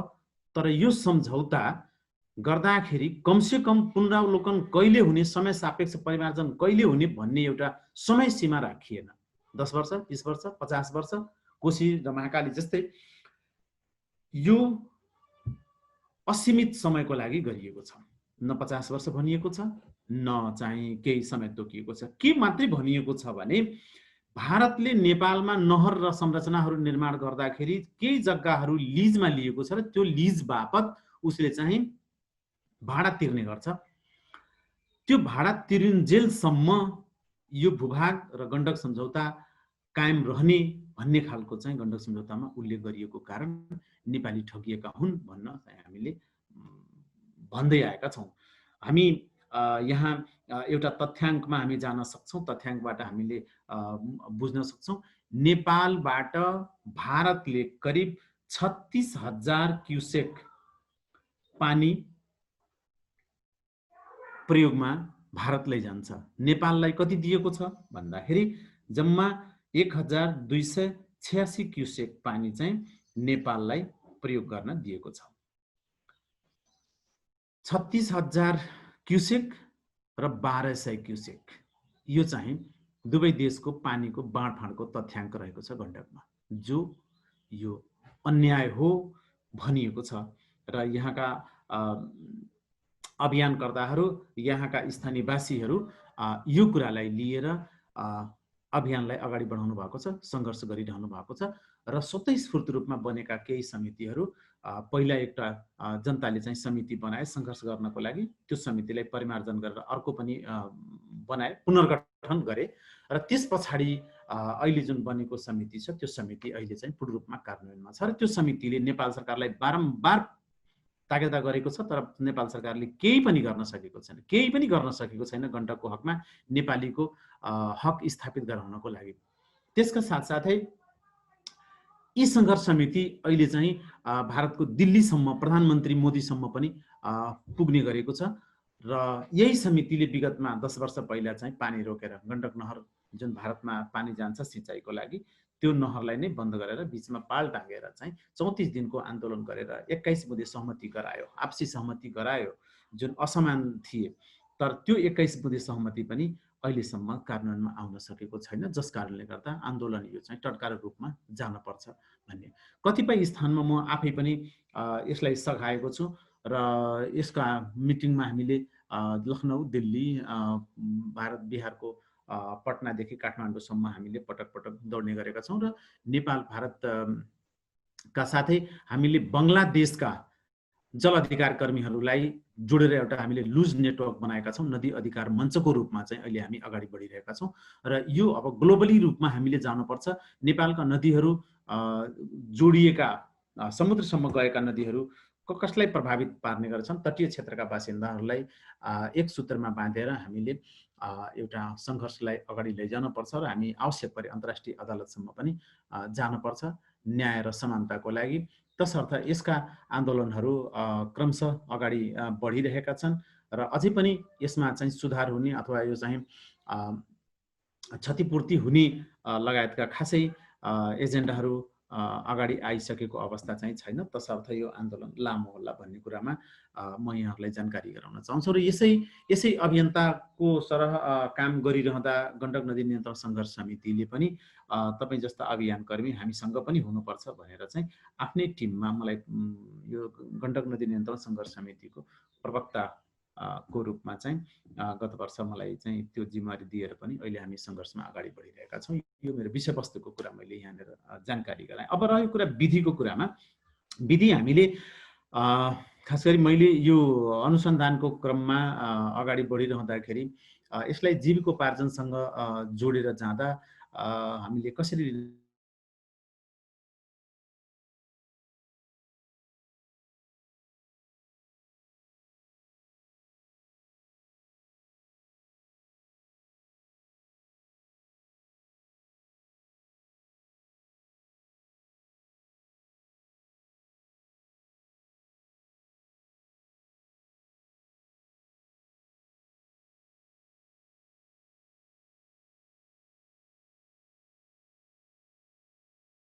जुट भएर हामी अगाडि चाहिँ बढेका छौँ र यो आन्दोलन चाहिँ यसरी चलिरहेको छ र अनुसन्धानको क्रममा मलाई त्यति धेरै चाहिँ कठिनाइ त भएन, तर मार्टिन चौतारीले अर्गनाइज गरेको पटक पटकको चाहिँ तालिम, रिफ्रेसिङ ट्रेनिङले चाहिँ अनुसन्धानको टुल्सहरू प्रयोग गर्न चाहिँ हामीलाई सिकायो।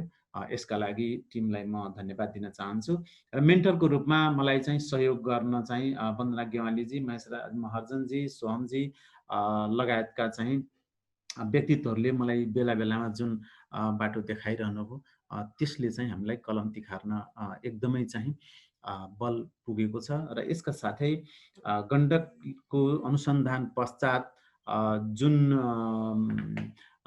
पैदल अनुसन्धान प्रयोग र उपलब्धिमा जुन प्रकाशन भयो, हामी 11 जनाको मध्ये जुन गण्डकको कुरा जुन आयो, यो गण्डक अनुसन्धानमा जुन कुरा बाहिर आयो यसले चाहिँ एकपटक अन्य क्षेत्रका अभियान कर्मीहरूलाई पनि यसले तताएको छ कि एउटा अनुसन्धानले फोर्सली यो एउटा इनर्जी पैदा गर्न सक्छ भने अभियान कर्मी र स्थानीयवासीहरू अलि बल गरेर अनुसन्धानले देखाएको बाटो यहाँ केही दिशानिर्देश पनि गरिएको छ र त्यो दिशानिर्देशलाई नै अंगीकार गरेर अभियानलाई अझै अगाडि लैजान सकियो भने भारतलाई यसमा चाहिँ ध्यानआकर्षण गराएर नेपालीका हकहितलाई अथवा पानीको बाँडफाँडमा समान हितका कायम चाहिँ गराउन सकिन्छ भन्ने कुरा चाहिँ यहाँ ल्याउन सकिएको छ र विधिमा हामीले अब 1-to-1 मिट गर्ने, ग्यादरिङ मिट गर्ने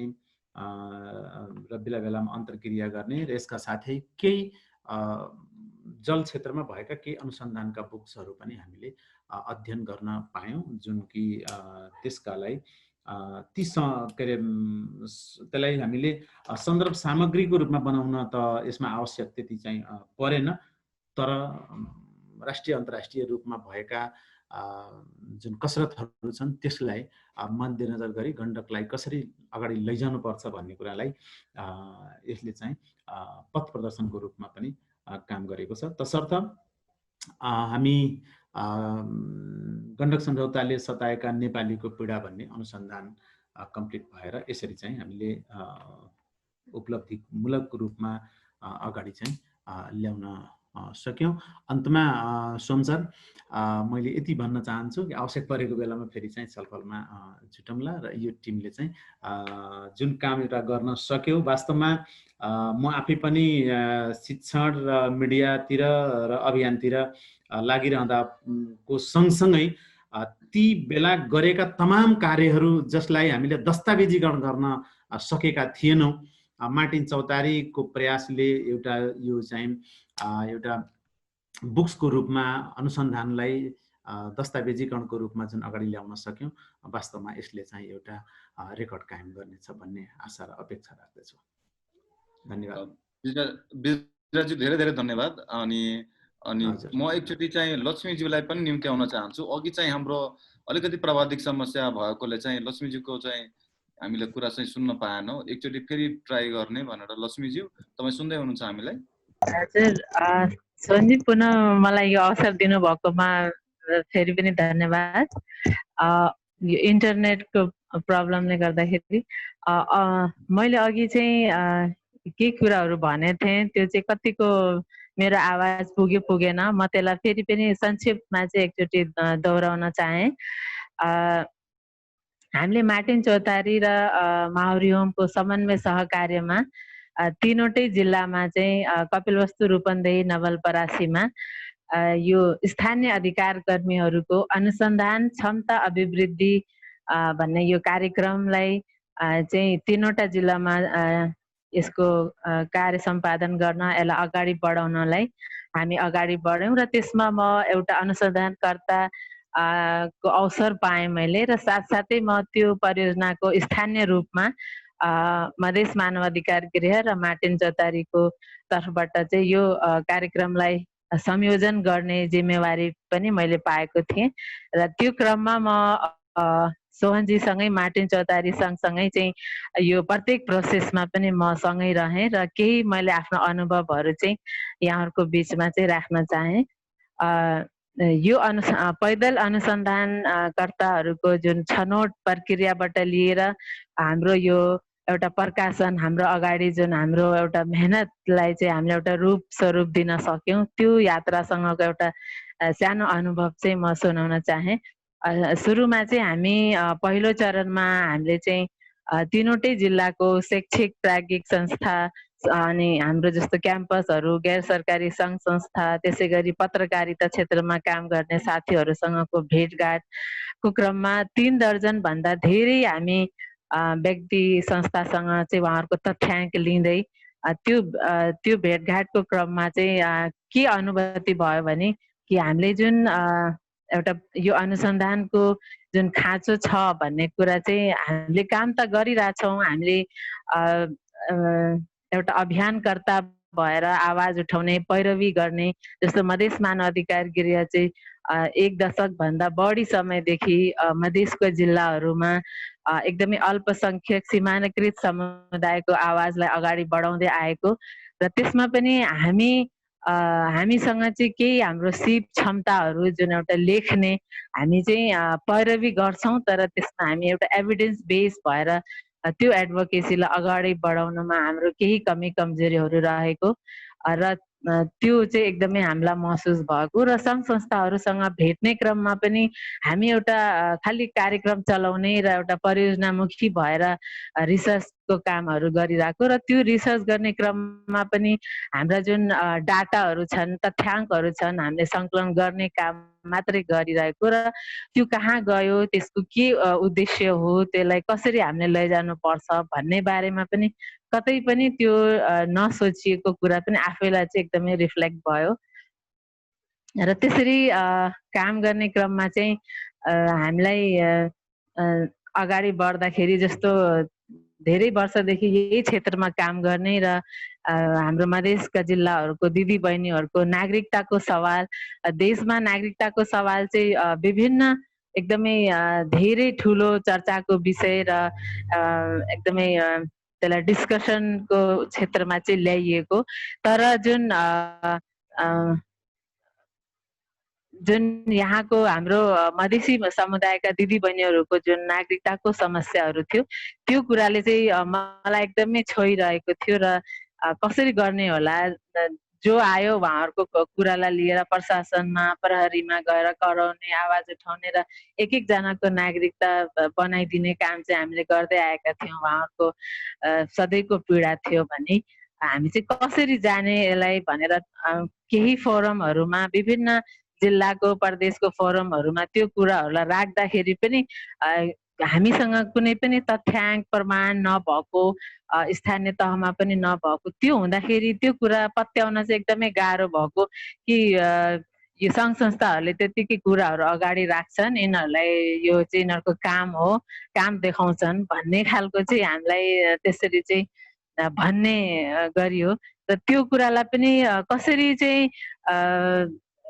त्यो कुरालाई चाहिँ कसरी तथ्यसहित चाहिँ हामीले त्यसलाई अगाडि ल्याउन पाए हुन्थ्यो भन्ने एकदमै जिज्ञासा पनि रहेको थियो र त्यही बेलामा यो एउटा अवसरको रूपमा चाहिँ मैले लिएँ र त्यसरी मेरो अनुसन्धानको विषय पनि मधेसी महिलाको नागरिकतामा चाहिँ हाम्रो यो परिवार समाज र राज्यमा पितृसत्ता कसरी हावी छ भन्ने चाहिँ विषयमा चाहिँ मैले मेरो चाहिँ अनुसन्धानको चाहिँ विषय रहेको थियो र त्यसमा त्यसको चाहिँ त्यो अनुसन्धान गर्ने क्रममा चाहिँ अब जस्तो तथ्याङ्कहरू डाटा कसरी लिने भन्दाखेरि चाहिँ कहीँ पनि अब यतिजनाले डाटा लिनको लागि चाहिँ आए भन्ने प्रहरीमा उहाँहरूले चाहिँ यतिजनाको नागरिकता बनाइदिनुपर्छ भन्ने खालको एउटा डाटा त थियो तर त्यो भन्दा पनि त्यो निकायहरूसम्म नपुगेका महिलाहरू त कति छन् कति त्यो डाटा चाहिँ कसरी पाउने हामी घर घरै जाँदाखेरि पनि महिलाहरूले हामीसँग नागरिकता छैन भन्ने वातावरण पनि नभएको अवस्थाहरू पनि हामीले देख्यौँ र त्यो कुराहरूलाई पनि एकदमै यो जुन मार्टिन चौतारीबाट पटक पटकको हामीलाई एउटा यो कसरी लेख्ने, कसरी हामीले सूचना सङ्कलन गर्ने, के विधिबाट गर्न सकिन्छ, हाम्रो फर्स्ट ह्यान्ड डाटा, हाम्रा अनुभवहरू, संस्थामै रहेका निवेदन उजुरीहरूको आधारमा, केस स्टडीको आधारमा रहेर चाहिँ हामी अगाडि बढ्यौँ र त्यसलाई त्यो सबै हामीले एउटा तथ्याङ्क सङ्कलन गरिसकेपछि त्यसलाई आकार कसरी दिने भन्ने क्रममा पनि हामीलाई मेन्टरिङको विधिबाट चाहिँ एकदमै सपोर्ट भयो र छर्लङ्ग हाम्रो रिसर्चले चाहिँ के गर्न खोजेको, मैले के गर्न खोजेको भन्ने एउटा चाहिँ राम्रो एउटा आफूलाई लागेको विषय माथि चाहिँ यो अनुसन्धान अनि कलम चलाउन सिक्न पाउँदाखेरि चाहिँ एकदमै धेरै खुसी लाग्यो र त्यसरी चाहिँ हामीले त्यो 2-3 चरणमा तालिमहरू र पटक पटकको उहाँहरूको मेन्टरिङको सहयोगले गर्दाखेरि चाहिँ हामी फिल्ड चाहिँ अनि जस्तो कि हामीले नागरिकताको सवालको कुरामा चाहिँ अब आमाको नाममा नागरिकताको विषयहरूलाई चाहिँ ठुलो ठुलो फोरममा हामी कुराहरू राखिरहेछौँ, त्यसलाई एउटा डायलग डिबेटको इस्यु पनि बनाइरहेछौँ भने हामी तिनी आमाहरूको बारेमा चाहिँ किन सोचिरहेको छैन जुन आमाहरूको नागरिकता नै छैन। जब आमाकै नागरिकता छैन भने छोरीको नागरिकता, उहाँको नामबाट उहाँको सन्तानको नागरिकता चाहिँ कसरी बन्छ भन्ने विषयमा छलफल चाहिँ एकदमै न्यून अवस्थामा रहेको र मैले काठमाडौँको पनि फोरमहरूमा यो कुराहरू सेयर गर्दाखेरि चाहिँ त्यहाँ अचम्म मानेर यो कुन ठाउँको कुरा हो भन्ने जस्तो त्यहाँको बौद्धिक वर्गबाट पनि त्यस्तो एक्सप्रेसनहरू चाहिँ मैले त्यो चाहिँ मैले अनुभूति गरेँ र त्यस्तो कुराहरूलाई चाहिँ त्यसमा चाहिँ चित्रण गरिएको र जस्तो हाम्रो गैर सरकारी सङ्घ संस्था, हाम्रो पत्रकारिता गर्नुभएको साथीहरू र शैक्षिक क्षेत्रहरूमा पनि एकदमै यो अनुसन्धानको स्कोप र त्यो प्रतिको जुन एउटा हुनुपर्ने हो उहाँहरूमा एउटा बौद्धिक स्तर, एउटा क्याम्पसबाट त्यस्तो खालको चाहिँ त्यो उत्पादन हुनुपर्ने त्यहाँ चाहिँ एकदम न्यून र कुनै पनि त्यस्तो नदेख्दाखेरि चाहिँ एकदमै दुःखलाग्दो अवस्था चाहिँ हामीले चाहिँ पायौँ त्यो कुराहरू र यो अनुसन्धानबाट चाहिँ हामीलाई एकदमै व्यक्तिगत रूपमा पनि मलाई चाहिँ एकदमै त्यो कुराहरू जुन मैले सोचेको थिएँ र यसरी यसलाई प्रमाणको रूपमा एउटा चाहिँ स्ट्रङ एउटा एभिडेन्सको रूपमा आयो र यसलाई चाहिँ अरूलाई पनि एउटा चाहिँ आधार बन्यो भोलिका दिनहरूमा पनि अरू छलफल, अरू लेखहरूको लागि भन्ने अरू जुन हाम्रो एउटा माउरी होमकै एउटा ठुलो दस्तावेजीकरणको रूपमा पनि हामी एडभोकेसी अर्गनाइजेसन भएको हिसाबले पनि यसलाई हामीलाई चाहिँ एकदमै ठुलो चाहिँ टेवा पुगेको हामीलाई लाग्छ र यही अनुसन्धानकै विषयमा जस्तो नटुवा समुदाय भयो, हाम्रो मुस्लिम समुदायको उसमा गरिएको अनुसन्धानले चाहिँ केही नीतिगत जस्तो कि हाम्रो यो नटुवा समुदायको जुन स्थानीय तह र प्रदेश सरकारको नीतिहरूमा पनि त्यो मेन स्ट्रिमिङ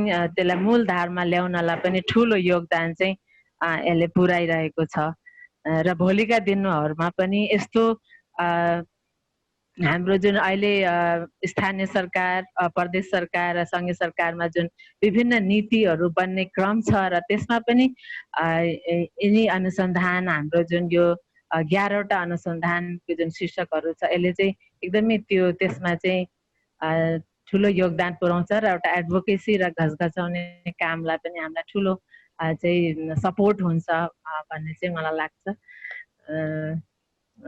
अब यति नै भनौँ र भोलिका दिनमा पनि हामी 11 जना छौँ भने हामीबाट अझै पनि प्रेरित भएर कति साथीहरूले चाहिँ हामीले त्यो अवसर गुमायौँ, हामीले पाइरहेका छैनौँ, यस्तो कार्यक्रमहरू अझै पनि माउरीले मार्टिनले गर्नुपर्छ भन्ने समुदायमा हाम्रो युवा साथीहरूले अझै पनि यसको चाहिँ माग गरिराख्नु भएको छ भन्दै म चाहिँ यही आफ्नो केही मिठो छोटो शब्दहरूलाई चाहिँ यही अन्त गर्छु। धन्यवाद। हजुर लक्ष्मीजी, धेरै धेरै धन्यवाद। अनि अब हामी छलफलमा जान्छौँ र प्रश्नहरू लिन्छौँ सहभागीहरूको। जुमबाटै कतिपय प्रश्नहरू आएका छन्, फेसबुकबाट पनि आएका छन्। हामी प्रश्न लिन्छौँ अब। अनि अब हामी प्रश्नमा चाहिँ जान्छौँ। कतिपय साथीहरूले फेसबुकबाट प्रश्न सोध्नु भएको रहेछ। दीपक गेवालीजीलाई चाहिँ प्रश्न सोध्नु भएको रहेछ, पैदल अनुसन्धानमा निष्पक्षतालाई कसरी कायम गर्न सकिने रहेछ, कृपया भनिदिनु भनेर चाहिँ दीपक गेवालीजीले प्रश्न सोध्नु भएको रहेछ। अनि अर्को प्रश्न चाहिँ ईश्वर पोखरेलज्यूको लक्ष्मीज्यूलाई चाहिँ पैदल अनुसन्धान यात्रा वृत्तान्त र पत्रकारितामा प्रयोग हुने स्थलगत अध्ययन भन्दा कति फरक हुँदो रहेछ? लक्ष्मीजीलाई प्रश्न, पैदल अनुसन्धान साहित्यमा प्रयोग हुने यात्रा निबन्ध र पत्रकारितामा प्रयोग हुने स्थलगत रिपोर्टिङ भन्दा कुन कुन अर्थमा फरक हुने रहेछ भनेर चाहिँ लक्ष्मीज्यूलाई चाहिँ प्रश्न सोध्नु भएको रहेछ। र बिजराजज्यूलाई चाहिँ प्रश्न सोध्नु भएको रहेछ ईश्वरजीले, गण्डक क्षेत्रका बासिन्दाको बिहेबारीमै समस्या छ र यो अतिरञ्जित भएन र भनेर चाहिँ प्रश्न सोध्नु भएको रहेछ। पहिले म दीपकज्यूलाई चाहिँ निम्त्याएँ, दीपकज्यूले चाहिँ आफ्नो प्रश्न चाहिँ को जवाब दिनुहुन्छ भने दीपकज्यू। र च्याट बक्समा पनि हेर्न सक्नुहुन्छ प्रश्न। तपाईको आवाज चाहिँ म्युट भएको छ।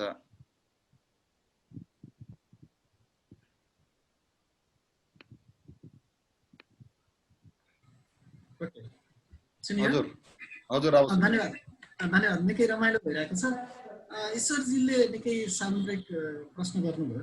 अब मैले अगाडि पनि भने म मिडिया क्षेत्रको मान्छे हुँ। हामीले मिडियामा पनि सत्य पत्ता लगाउनका लागि निकै धेरै क्रस चेकहरू गर्छौँ। एकजनाले भन्यो भनेर हामी पत्याउँदैनौँ र त्यसलाई निकै धेरै कोणबाट निकै धेरै पक्षबाट क्रस चेक गर्छौँ। यहाँले भने जस्तै अब ठ्याक्कै मिडियाको प्रस्तुति, समाचार लेखनको आर्टिकल लेखनको प्रस्तुति र रिसर्चको प्रस्तुति यदि एउटै होइन। तर रिसर्च हामीले व्यावहारिक रूपमा भन्यो भने कसरी सत्य पत्ता लाग्दछ त्यो नै अन्तिम कुरा हो। खास गरेर क्वालिटेटिभ रिसर्च विधिमा निष्पक्षताका लागि जे विधि प्रयोग हुन्छ यसमा पनि तिनै विधि प्रयोग हुने हुन्। तर हामीले यो पैदल अनुसन्धानमा अतिरिक्त विधि के पनि प्रयोग गर्न सक्छौँ भने हामीले चाहिँ स्थलगत जो प्रभावित हो अथवा जोसँग सम्बन्धित हो ती पक्षसँग हामी धेरै पटक क्रस चेक गर्न सक्छौँ। अगाडि नै मैले मेरो पालोमा मैले भनेको थिएँ, मानिलियो मेरै रिसर्चमा कृष्णनगरको ठुलो नरसंहारको घटनामा समाचारहरू पत्र पत्रिकाका आधारलाई मात्रै मैले मान्ने हो भने 20 जनाको ज्यान गएको थियो भनेर लेखिएको थियो। मैले सन्दर्भ सामग्रीलाई त्यतिलाई मात्रै आधार मानेको भए त्यो असत्य पनि हुन सक्थ्यो। मैले त्यहाँ स्थलगत भ्रमण गर्दाखेरि तथ्य फरक पाएँ। किन भन्दाखेरि त्योभन्दा फरक तथ्याङ्क फरक जनाको मृत्यु भएको थियो र फरक क्षति भएको थियो। त्यसले गर्दा हामीले निष्पक्षता कायम गर्नका लागि रिसर्च विधिका सैद्धान्तिक विधिहरू एकै प्रकृतिका भए पनि हामीले यसमा अतिरिक्त विधिहरू प्रयोग गरेका छौँ जो मिडियामा प्रयोग हुन्छन्। मानिलियो मैले आफैले देखेँ, मैले आफ्नै आँखाले देखेँ भन्ने कुरा अन्तिम सत्य नभए पनि मैले त्यो आँखाले देखेको कुरा सत्य हो कि होइन भनेर मैले धेरै कोणबाट धेरै पक्षसँग क्रस चेक गर्न सक्दछु र त्यसले मात्रै अन्तिम सत्य दिन सक्दछ। त्यस कारणले गर्दाखेरि यो पैदल अनुसन्धान विधिमा निष्पक्षताका लागि सैद्धान्तिक विधिहरू एकै प्रकृतिका भए पनि क्वालिटेटिभ रिसर्च विधिमा जस्तै विधिहरू प्रयोग भए तापनि हामीले यसमा अतिरिक्त विधि प्रयोग गर्छौँ भन्ने मलाई लाग्छ। अर्को ठुलो कुरा के हो भने के अरे निष्पक्षता कायम गर्नका लागि अनुसन्धानकर्ताहरूमा ठुलो कुरा के सबभन्दा ठुलो कुरा विश्वासको कुरा हो। एकजनाले कुनै तथ्याङ्क प्रस्तुत गरेर अनुसन्धान राख्यो भने ऊ कति पछि कालका लागिसम्म कति विश्वसनीय हुन सक्दछ त, अरू अनुसन्धान गर्नका लागि योग्य हुन सक्छ कि सक्दैन त, अथवा उसले गरेको अनुसन्धानको के अरे अरूले अनुकरण गर्नका लागि, अरूले प्रयोग गर्नका लागि, अरू समाज राष्ट्रका लागि अथवा थप अनुसन्धानका लागि लाभदायक छ कि छैन भन्नका लागि चाहिँ विश्वसनीय हुनुपर्दछ। त्यसले गर्दा सैद्धान्तिक विधिहरू प्रयोग भए पनि म अलिक व्यावहारिक कुरालाई पनि जोड दिन्छु। जसरी हामीले सत्यको नजिक पुग्न सक्दछौँ, तथ्यहरूलाई यकिनका साथ पुष्टि गर्न सक्दछौँ, त्यसलाई हामीले यो पैदल अनुसन्धान विधिबाट पनि त्यसलाई थप केमा पुगेको हाम्रो अनुभव छ। अब अर्को कुरा भनेको तथ्य र दृष्टिकोणलाई कसरी तालमेल गर्ने भन्ने कुरा पनि छ। हामीले एउटा दृष्टिकोण त अर्को कुरा हो, तर तथ्य अर्को कुरा हो। जब तथ्य र दृष्टिकोणलाई हामीले चाहिँ यो पैदल अनुसन्धानबाट बढी रूपमा पुष्टि गर्न सक्यौँ भन्ने मात्रै मेरो तर्क हो। कुनै जिज्ञासा भए अब लक्ष्मीजीलाई अब म पत्रकारिताको क्षेत्रको मान्छे, लक्ष्मीजीलाई प्रश्न छ पत्रकारिता साहित्यको, उहाँले भन्नु होला त्यस्तो केही थप जिज्ञासा भयो भने म भन्दैछु। धन्यवाद। हस् त दिपकज्यू, धेरै धेरै धन्यवाद। लक्ष्मीज्यूलाई चाहिँ अर्को पनि प्रश्न कल्पना झाले चाहिँ सोध्नु भएको छ। यो अहिले आएको सिटिजनसिप नागरिकता विधेयक छ, त्यसले चाहिँ मधेसी महिलाहरूको चाहिँ के इम्प्याक्ट पार्छ भन्ने विषयमा चाहिँ सोध्नु भएको रहेछ। लक्ष्मीज्यू छोटोमा चाहिँ तपाईले चाहिँ जवाब दिनुभयो भने चाहिँ अनि म फेरि बिजराज्यूलाई चाहिँ। धन्यवाद सोहन सर। अब जस्तो यो कल्पनाजीकै सवालमा भन्नु पर्दाखेरि जुन अहिलेको विधेयक छ, मधेसमा महिला दिदी बहिनीहरू जुन यही हुनुहुन्छ, घरमै भएको बहिनी दिदी र श्रीमतीको नागरिकताको सवाल त छँदैछ। अहिले आएर फेरि उहाँहरूमा चाहिँ थप पीडा एउटा चाहिँ राज्यले जुन गरेको छ त्यसले चाहिँ झन् बढी थप पीडा दिने काम चाहिँ भएको छ। अब त्यसमा चाहिँ एउटा सामान्य एउटा तपाईँको ब्याङ्कमा खाता खोल्नेबाट लिएर एउटा मोबाइल चलाउनलाई चाहिँ सिम कार्ड किन्नसम्म पनि नागरिकताको आवश्यकता पर्छ भनेपछि कुनै पनि राज्यले चाहिँ कुनै पनि व्यवस्था नगरिकन नै यो बिलहरू ल्याउनेमा चाहिँ एकदमै यसले चाहिँ थप पीडा नै थपेको छ भन्छु। र यसमा चाहिँ हाम्रो एकदमै महिला अधिकार कर्मी या फेरि हामी जुन क्षेत्रमा अभियानमा पैरवीमा लागेका छौँ र यसमा चाहिँ धेरै हाम्रो चाहिँ पहल र एडभोकेसी चाहिँ जरुरी छ भन्ने चाहिँ मलाई लाग्छ। अब दिपकजीको जुन सर हाम्रो ईश्वरजीको प्रश्नमा चाहिँ अब हाम्रो दिपकजीले भने जस्तै पत्रकारिताको क्षेत्रमा उहाँलाई बढी अनुभव भएको र धेरै प्रश्नको मलाई लाग्छ उत्तर चाहिँ उहाँले पनि दिइसक्नु भएको छ। र मेरो अनुभवमा चाहिँ जुन पैदल अनुसन्धानकर्ता को अनुभव र एउटा पत्रकारको भन्ने भने चाहिँ जस्तो पत्रकारितामा आएका इस्युहरूलाई कतिको उठान हुन्छन् र त्यसको फलोअप कतिको हुन्छ भन्ने कुरालाई पनि हामीले चाहिँ हेर्नुपर्छ जस्तो लाग्छ। र पैदल अनुसन्धानकर्ता हामी काम गर्ने क्रममा र यो रिसर्च गर्ने क्रममा चाहिँ हामी त्यत्तिकै त्यसलाई लेख्ने र प्रत्येक कुरालाई एउटा अथेन्टिक हिसाबले पटक पटक फलोअप र त्यसको एउटा मापन र मूल्याङ्कन गरेर मात्रै त्यसलाई चाहिँ एउटा, किनकि यो यति सिरिज अफ डिस्कसन त्यसपछि धेरै बौद्धिक वर्गबाट यसलाई चाहिँ प्रमाणित र उहाँहरूको थप आइडियाजहरू र उहाँहरूको त्यो लिएर मात्रै यो एउटा चाहिँ प्रकाशनमा आएको हो। म चाहिँ त्यसरी बुझ्छु यसलाई। लक्ष्मीजी धेरै धेरै धन्यवाद।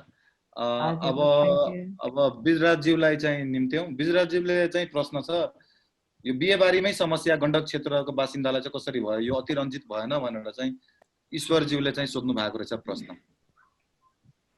प्रश्न उहाँको सान्दर्भिक छ, किनभने एउटा पीडाले, एउटा समस्याको कारणले व्यक्तिको बिहेबारीमा नै समस्या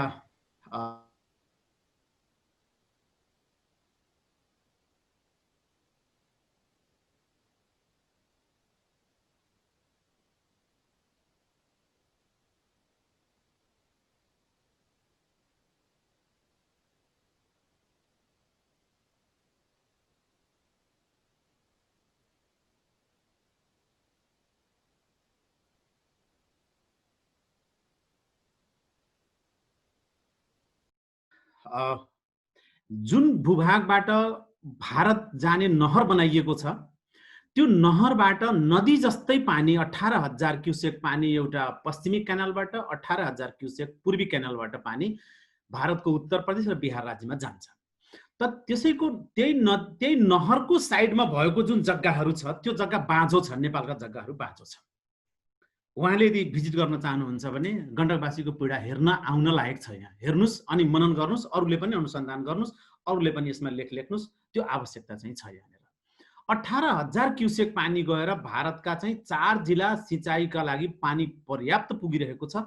तर नवलपरासीमा जहाँबाट त्रिवेणी ब्यारेज बनाएर गण्डक नहर भारततिर लगिएको छ त्यही नहरको छिमेकमा भएका जग्गाहरू अहिले सिँचाइका लागि पानी नपाएर बाँझो छन् र मान्छे यहाँ ट्युबवेल गरेर सिँचाइको चाहिँ विकल्प खोजिरहेको अवस्था चाहिँ छ।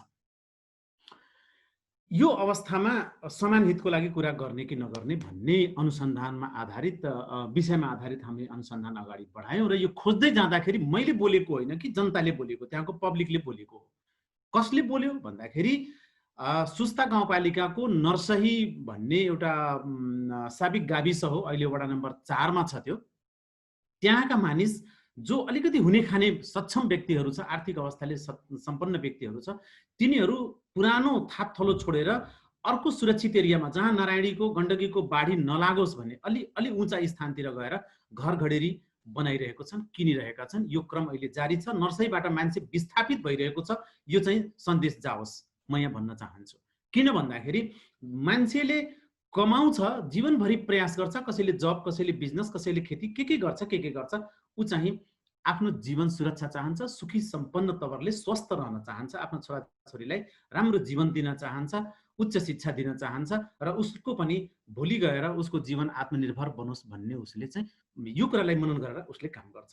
उसको मानव यहाँ 2 बिघा जग्गा छ र त्यो 2 बिघा जग्गाको भविष्य छैन। कुन दिन भङ्गालो पस्ने हो र त्यो नदीको बगर बन्ने हो, त्यो अवस्था रहेको। जबकि यहाँका स्थानीयवासी आफै पनि विस्थापित अवस्थामा रहेका छन्, बाहिर जाँदैछन्, अन्य ठाउँमा गएर घर घडेरी किन्दैछन्, उहाँ खेती मात्र राख्ने, घर थाई बसोबास अलग राख्ने भन्ने व्यवस्थामा उनीहरू लागिरहेको अवस्थामा तिनको छोरासँग कोही छोरी दिन आउँछ भन्ने त्यहाँको स्थानीयकै आफ्नै चाहिँ यो बुझाइयो, आफैले महसुस गरेको कुरा हो। तसर्थ अरूको बिहामा त समस्या छैन, तर नारायणी तटमा भएका जुन केटाहरू छ, केटाहरू म यहाँ भन्न चाहन्छु, केटीहरू त विवाह गरेर अन्त ठाउँमा जाने हुन्, तिनीहरूलाई त्यति समस्या चाहिँ पर्न। तर बाहिरका व्यक्तिले आफ्नो छोरी चाहिँ नर्सरी, पक्लिएवा, पुडिया जस्तो स्थानमा चाहिँ दिन मानेनन्। यो प्रतिशतको आधारमा पनि एकदमै धेरै छ। लोकल त्यही गाउँका मान्छे त्यही गाउँमा बिहाबारी गरे होलान्।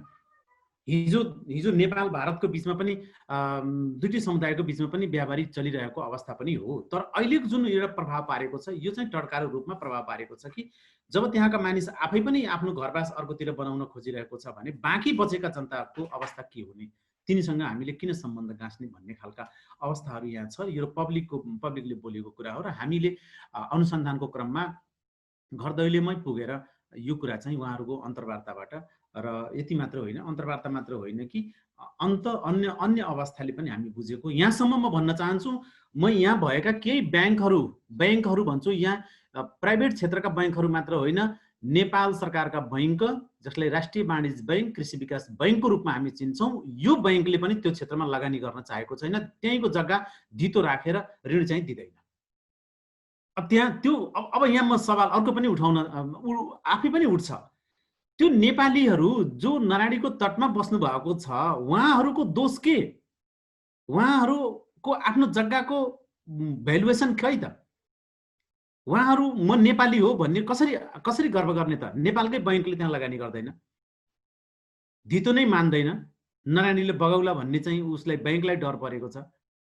तसर्थ यो विभिन्न कुरामा गण्डक समस्या सिर्जाएको छ र त्यो समस्याहरू समाधान गर्नको लागि नेपाल सरकारले समेत पनि पहल नगरिदिएको कारणले गर्दा जनता बिचल्लीमा छ। यो कुरा बुझ्न चाहिँ जरुरी छ र अनुसन्धानले यिनै कुराहरू उठाएको छ।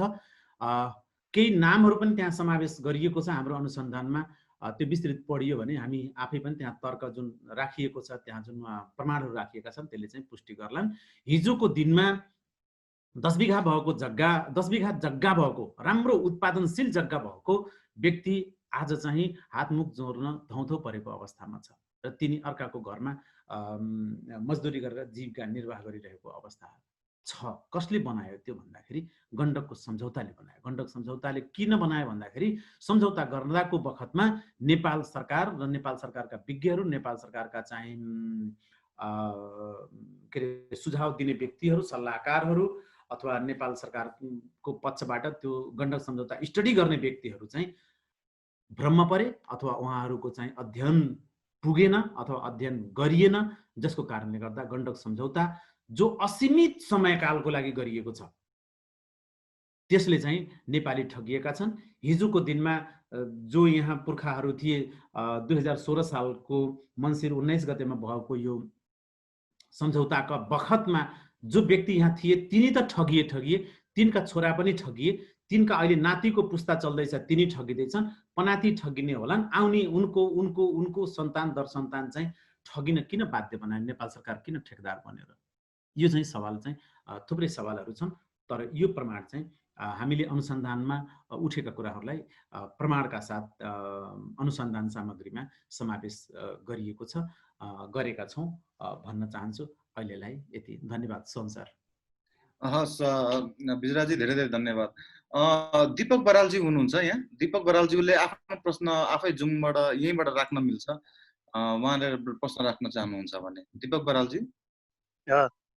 मैले दीपक गेवालीजीलाई एउटा क्वेसन राखेको थिएँ, त्यो पढिसक्नु भएको छ होला। अब त्यो अथेन्टिसिटी, डाटाको अथेन्टिसिटी हामीले कसरी सेक्योर गरेका छौँ भन्ने मेरो प्रश्न हो। मैले सरसर्ती हेरेँ हजुरको आर्टिकल पनि हेरेँ, त्यसमा त्यो हतियारहरूको विषयमा कुराकानीको आधारमा छन्। त्यो चाहिँ अब अलिकति हजुरले भनि पनि सक्नु भएको छ। त्यो चाहिँ हामीले धेरै एङ्गलबाट भेरिफाई गरिसकेका छौँ भने, तर अथेन्टिसिटी अब त्यही नै अथेन्टिक हो भन्ने कुरालाई हामीले कसरी सेक्योर गरेका छौँ भन्ने मेरो प्रश्न हो। हस् त। अनि हरिबोलजी हुनुहुन्छ। हरिबोलजीले पनि आफ्नो प्रश्न राख्न सक्नुहुन्छ। एकचोटि फेरि राखिदिनुहोस् न आफ्नो प्रश्न, हरिबोलजी। नमस्कार।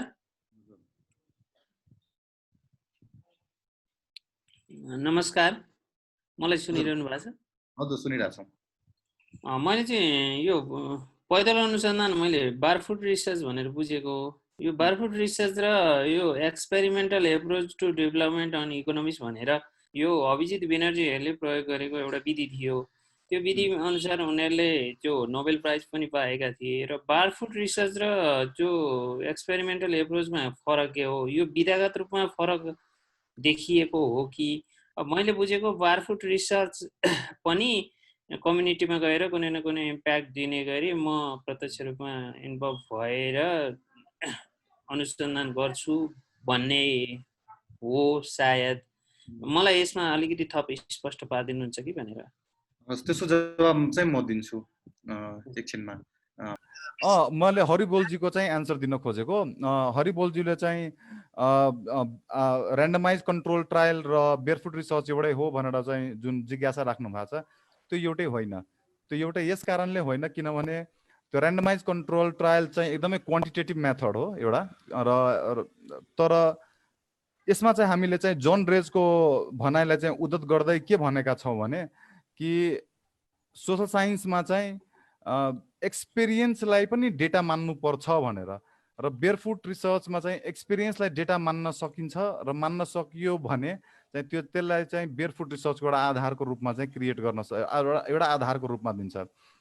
अर्को समस्या भनेको ऱ्यान्डमाइज कन्ट्रोल ट्रायल र बेयरफुट रिसर्चमा चाहिँ हेर्नुभयो भने चाहिँ रिसर्चमा चाहिँ यो रिप्रोड्युसिबिलिटी, ट्रेसेबिलिटी र रिप्लिकेबिलिटी, अनि रिप्रोड्युसिबिलिटी, ट्रेसेबिलिटी र रिप्लिकेबिलिटीको क्राइटेरिया चाहिँ एक्सपिरियन्सलाई चाहिँ डेटा मान्ने हो भने चाहिँ त्यो ऱ्यान्डमाइज कन्ट्रोल ट्रायलमा चाहिँ मान्दैन। तर बेयरफुट रिसर्चमा हामीले चाहिँ अभियन्ताहरूको चाहिँ एक्सपिरियन्सलाई चाहिँ डेटा मान्नुपर्छ भन्ने अवधारणाबाट चाहिँ बेयरफुट रिसर्च चाहिँ राखिएको हो। त मैले चाहिँ त्यति भन्दै चाहिँ हरिबोलजीको चाहिँ एन्सर दिन खोजेँ, तर थप छलफल चाहिँ गर्न सकिन्छ। र मैले चाहिँ छोटोमा चाहिँ अमिनाजीले पनि महत्त्वपूर्ण प्रश्नहरू चाहिँ उठाउनु भएको रहेछ, र विधिको विषयमा, डेटा कलेक्सनको विषयमा, त्यसको एनालाइसिसको विषयमा चाहिँ सबै कुराहरूको चाहिँ एन्सर चाहिँ दिन सकिँदैन, तर केही कुराहरूमा चाहिँ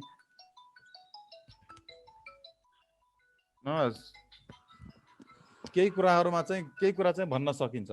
जस्तै कि यसमा चाहिँ विधिको चाहिँ हामीले ट्रेनिङ गर्दाखेरि, बेयरफुट रिसर्चको ट्रेनिङ गर्दाखेरि चाहिँ विधिको चाहिँ रिसर्चरलाई चाहिँ विधि सिकाउनु पर्छ भन्ने मान्यताले चाहिँ हामी गएनौँ बेयरफुट रिसर्च ट्रेनिङमा।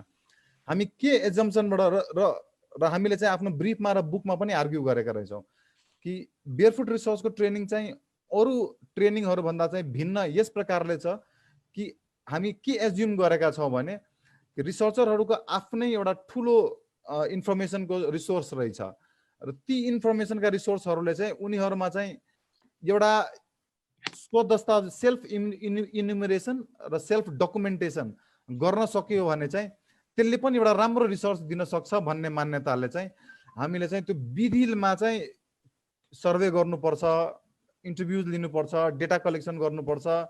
त्यो जुन हामीले जुन रिसर्च मेथोडोलोजीको जुन एकदम दिनानुदिन गरिने गफहरू छ नि त्योभन्दा चाहिँ अलिकति फरक तरिकाले चाहिँ यसलाई चाहिँ हेर्न खोजेको हो।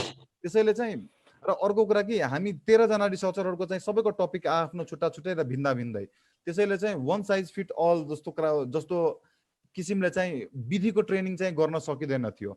तर यहाँ चाहिँ रिसर्चरहरूले चाहिँ आफ्नो तरिकाले आफ्नो समस्यालाई कसरी बुझेका छन् त्यसलाई चाहिँ उनीहरूले लेखनको रूपमा चाहिँ प्रस्तुत गरेका रहेछन् र त्यसैलाई चाहिँ हामीले चाहिँ बेयरफुटको अवधारणाको अन्तर्गतमा चाहिँ राख्न खोजेको हो। र मैले यति भन्दै चाहिँ समय पनि धेरै गइसकेको रहेछ। म अमिनाज्यूलाई चाहिँ केही संक्षिप्त रूपमा चाहिँ कमेन्ट चाहिँ रिसर्चर। हजुर, सोनजीको कुरा अलिकति मात्र आधा मात्रै सुने मैले। 2टा टिप्पणी मेरो, एउटा चाहिँ नि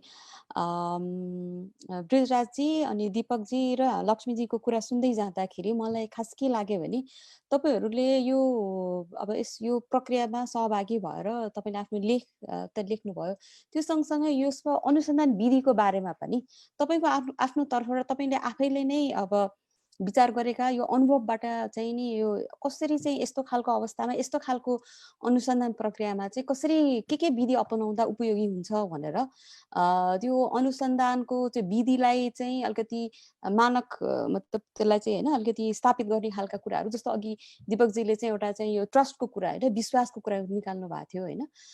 यसमा चाहिँ नि निष्पक्षताको कुरा गर्दाखेरि उहाँले विश्वासको कुरा ल्याउनु भएको थियो, त्यो विश्वासको कुराको बारेमा यस्ता कुराहरूलाई पनि तपाईहरुले चाहिँ अलिकति डकुमेन्ट गर्नुभयो भने चाहिँ पछि यस्तो खालको अनुसन्धान विधिलाई अझ बढी चाहिँ अभ्यासमा ल्याउनको लागि चाहिँ सहयोग हुन्छ जस्तो लाग्छ मलाई। त्यो पहिलो कुरो। र तपाईहरुको यो आज जति पनि तपाईहरुले शेयर गर्नुभयो त्यसको लागि धन्यवाद। अर्को दोस्रो बुदा चाहिँ अन्तिम पोइन्ट जुन सोनजीले कुरा गर्नु भएको थियो, मैले उठाएको केही मुद्दाहरुमा चाहिँ यो विधिमा चाहिँ हामीले यो डाटा कलेक्सन कसरी गर्ने, यो मेथोडोलोजीको पाटोमा चाहिँ हामीले त्यति धेरै मैले बुझे अनुसार चाहिँ त्यो जुन चाहिँ एउटा प्राज्ञिक उसमा जसरी गरिन्छ नि त्यसमा हामी गएनौं भन्ने जस्तो कुरा गर्नु भएको थियो। मलाई चाहिँ यो मेरो आफ्नो विचार हो, यो चाहिँ मलाई चाहिँ यो एकदम महत्त्वपूर्ण जस्तो लाग्छ। भलै त्यो विधि चाहिँ भनौं न हाम्रो पाठ्य पुस्तकहरुमा जुन रिसर्च मेथोडोलोजीमा र युनिभर्सिटीमा सिकाइएको जस्तो नहोस्, तर कुनै न कुनै विधि त तपाईहरुले अपनाइरहनु भएको छ नि त। त्यो विधि चाहिँ के हो भन्ने कुरा चाहिँ अलिकति त्यसलाई पनि त्यो कति कुरा त आफै त्यो प्रक्रियामै आफै पनि स्वतस्फूर्त इमर्ज हुँदै गएको हुन सक्छ हैन। त्यसलाई पनि एक्नोलेज गर्नुपर्छ जस्तो लाग्छ। यो विधि नैमा ध्यान नदिने भन्ने कुरो चाहिँ र अलिकति मलाई अलिकति फिल भएको कुरा चाहिँ यो मेथोडोलोजीको कुरा र सिद्धान्तको कुरालाई चाहिँ अलिकति गौण गरिएको, यसलाई चाहिँ त्यति महत्त्वपूर्ण कुरा होइन भनेर अलिकति त्यसलाई अलिकति इन्सिग्निफिकेन्ट तुल्याइएको हो कि भन्ने जस्तो आभास हुन्छ कि कहिलेकाहीँ पढ्दाखेरि पनि, त्यो भाषागत हिसाबले पनि र अभिव्यक्तिको हिसाबले पनि। सो यो मेरो अन्तिम टिप्पणी चाहिँ यही नै हो।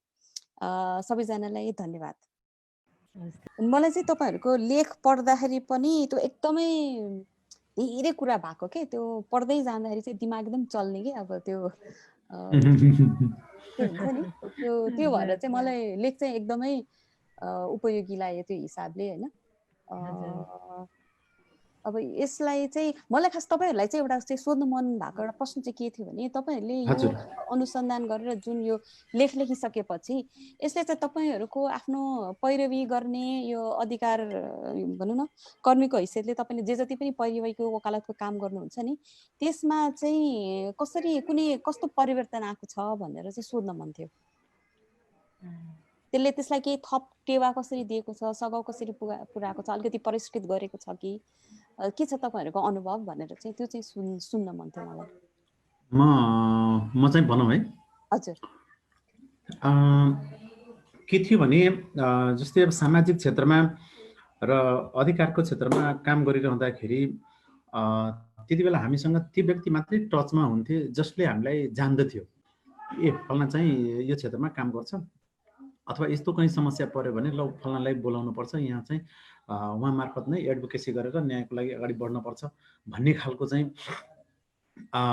थियो। र त्यो खालको रेस्पोन्स चाहिँ मैले आफू चाहिँ महसुस गर्दै आइरहेको थिएँ। पछिल्लो समयमा जब